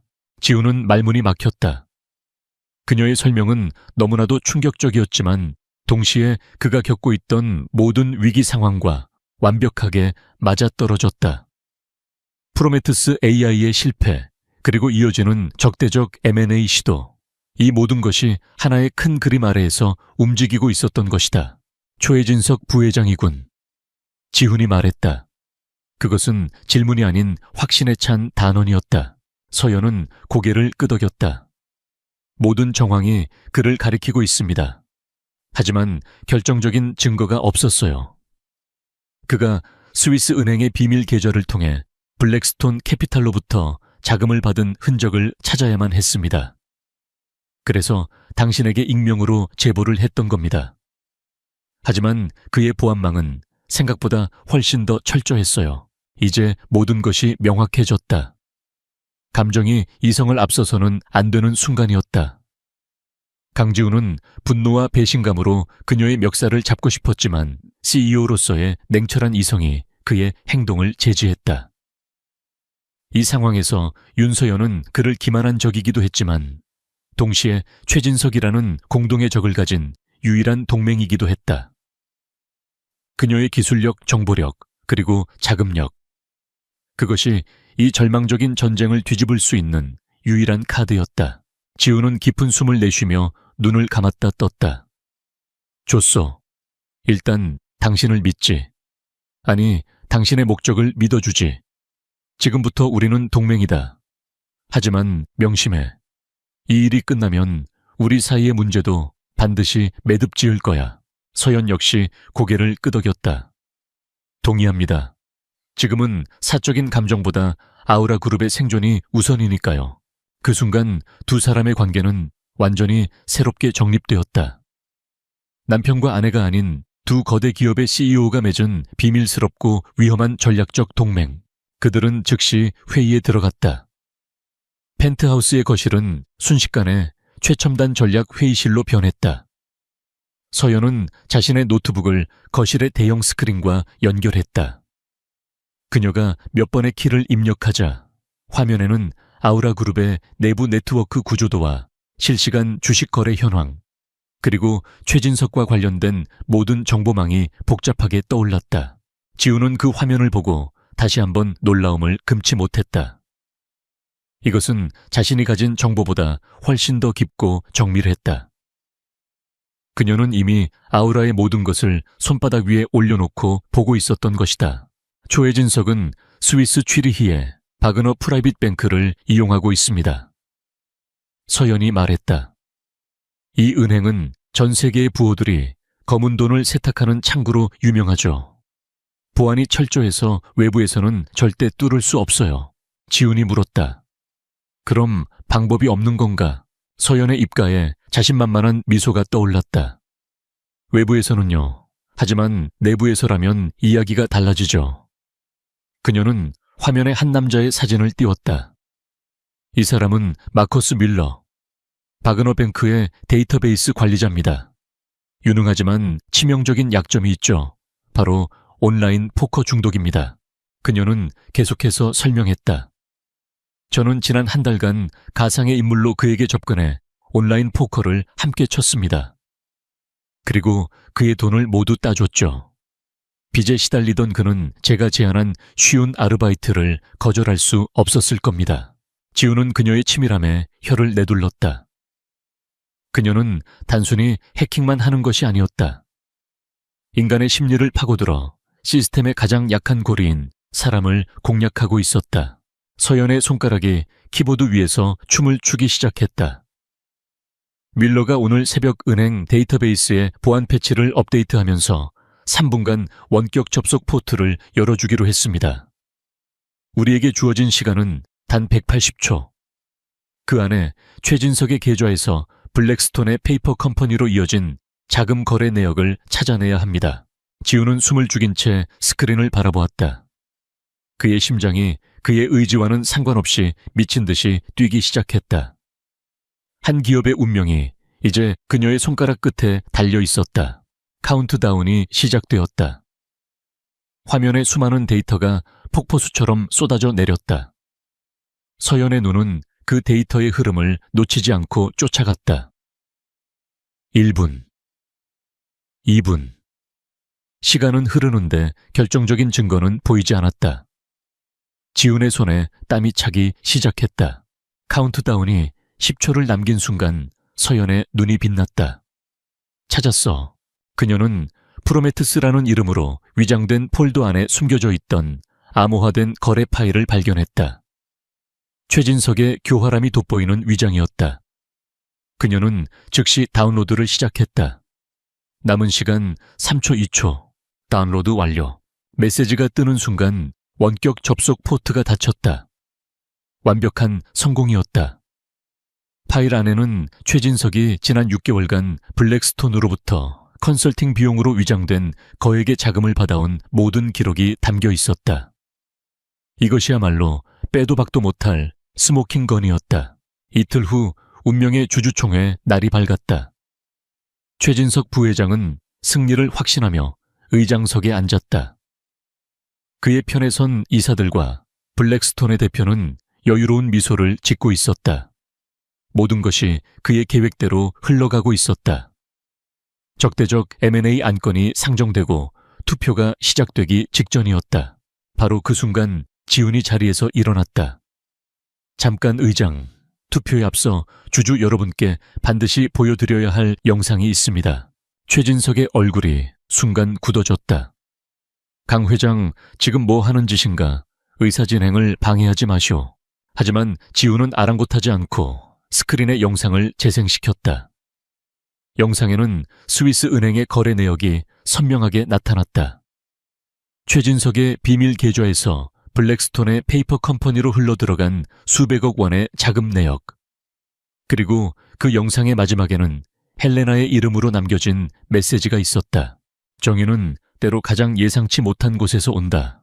장내는 벌집을 쑤신 듯 아수라장이 되었다. 주주들은 경악했고 최진석의 얼굴은 새하얗게 질렸다. 그는 조작이야. 저건 다 거짓이야. 라고 소리쳤지만 이미 텅 빈 메아리일 뿐이었다.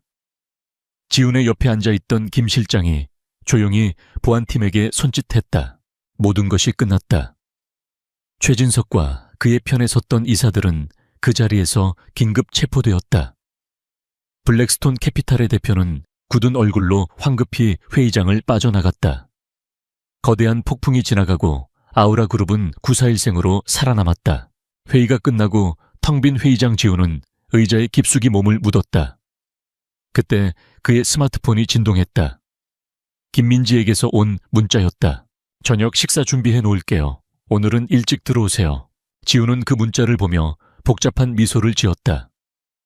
이제 그와 그녀에게는 해결해야 할 또 다른 전쟁이 남아 있었다. 운명의 주주총회가 끝난 후 며칠이 흘렀다. 대한민국은 연일 아우라 그룹의 극적인 경영권 방어 성공과 최진석 전 부회장의 비리 사건으로 떠들썩했다. 언론은 최진석의 탐욕과 배신을 비난하는 동시에 회사를 지켜낸 젊은 총수 강지훈을 영웅으로 칭송했다. 아우라 그룹의 주가는 연일 상한가를 기록하며 이전의 위기는 완전히 잊힌 듯했다. 동시에 위기의 순간에 시장 안정화를 이끌었던 셀레스티얼 테크의 미스터리한 회장 헬레나에 대한 찬사도 쏟아졌지만 그녀와 아우라 사태의 직접적인 연관성은 대중에게 알려지지 않았다. 거대한 폭풍이 지나간 후 한남동 펜트하우스에는 어색한 고요함이 찾아왔다. 더 이상 김민지는 존재하지 않았다. 윤서연은 더 이상 어수룩한 표정으로 서투른 연기를 하지 않았다. 그녀는 자신의 몸에 꼭 맞는 세련된 블라우스와 슬랙스 차림으로 당당하고 자신감 넘치는 본래의 모습을 되찾았다. 이제 이 집은 두 명의 억만장자가 서로의 정체를 알게 된 후 함께 사는 기묘한 긴장감이 흐르는 공간이 되어버렸다. 그날 저녁 지우는 평소보다 이른 시간에 집으로 돌아왔다. 서연은 거실 통유리창 앞에 서서 서울의 야경을 내려다보고 있었다. 그녀의 뒷모습에서는 더 이상 주눅든 기색을 찾아볼 수 없었다. 지우는 잠시 그 모습을 말없이 바라보다가 천천히 그녀에게 다가갔다. 윤서연 씨, 그가 그녀의 진짜 이름을 불렀다. 서연은 천천히 뒤를 돌아보았다. 이제 두 사람 사이에는 어떠한 가식도 남아있지 않았다. 그들은 처음으로 서로를 온전히 마주했다. 오늘 이사회에서 당신 회사와의 기술 제휴 안건을 공식적으로 발의했소. 지훈이 먼저 입을 열었다. 이번 사태를 해결하는데 당신이 보여준 능력에 대한 감사의 표시이기도 하고 아우라 그룹에게도 반드시 필요한 일이니까. 현명한 결정이네요, 강 회장님. 서연은 비즈니스적인 톤으로 대답했다. 하지만 그들이 나눠야 할 이야기는 이런 공식적인 이야기가 아니었다. 지훈은 한 걸음 더 다가서며 깊은 한숨과 함께 자신의 속내를 털어놓기 시작했다. 솔직히 말하지, 나는 당신을 얕봤소. 그의 목소리에는 씁쓸한 자기반성이 묻어났다. 나는 내 일에 방해되지 않을 조종하기 쉬운 단순한 아내가 필요했어. 내 오만함과 편견이 당신이라는 사람의 본질을 전혀 보지 못하게 만들었지. 내 자존심은 산산조각 났고 당신에게 완벽하게 기만당했다는 사실에 분노했어. 하지만 그는 잠시 말을 멈추고 그녀의 눈을 똑바로 바라보았다. 하지만 동시에 당신의 그 대담함과 천재성에 경외감을 느꼈어. 그리고 내가 가장 힘들었을 때 김민지로서 당신이 보여주었던 그 조용한 배려들이 사실은 나에게 큰 힘이 되었다는 것도 인정해야겠지. 그의 솔직한 고백에 서연의 눈빛이 부드럽게 흔들렸다. 이제 그녀가 대답할 차례였다.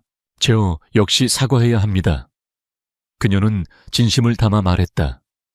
당신을 속일 생각은 아니었어요.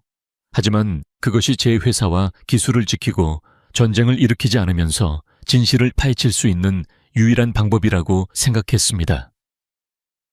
헬레나라는 이름의 무게는 때로 너무나도 무겁고 외로워요. 역설적이게도 김민지라는 가짜 신분으로 살면서 비록 연기였지만 아주 잠시나마 평범한 삶의 한 조각을 경험할 수 있었어요. 그녀의 시선이 지훈에게 머물렀다. 그리고 위기 속에서 당신이 보여주었던 그 처절한 고뇌와 책임감은 당신을 더 이상 제 계획의 목표물이나 장기말로 볼 수 없게 만들었습니다. 진솔한 대화는 그들 사이에 놓여있던 마지막 벽을 허물었다. 서로의 입장을 이해하게 되자 그들의 관계가 얼마나 비정상적인 기반 위에 세워져 있었는지가 명확해졌다. 이 결혼은 시작부터 거짓과 계약으로 얽혀 있었다. 지우는 서재로 들어가 처음 그들이 서명했던 결혼 계약서를 가지고 나왔다.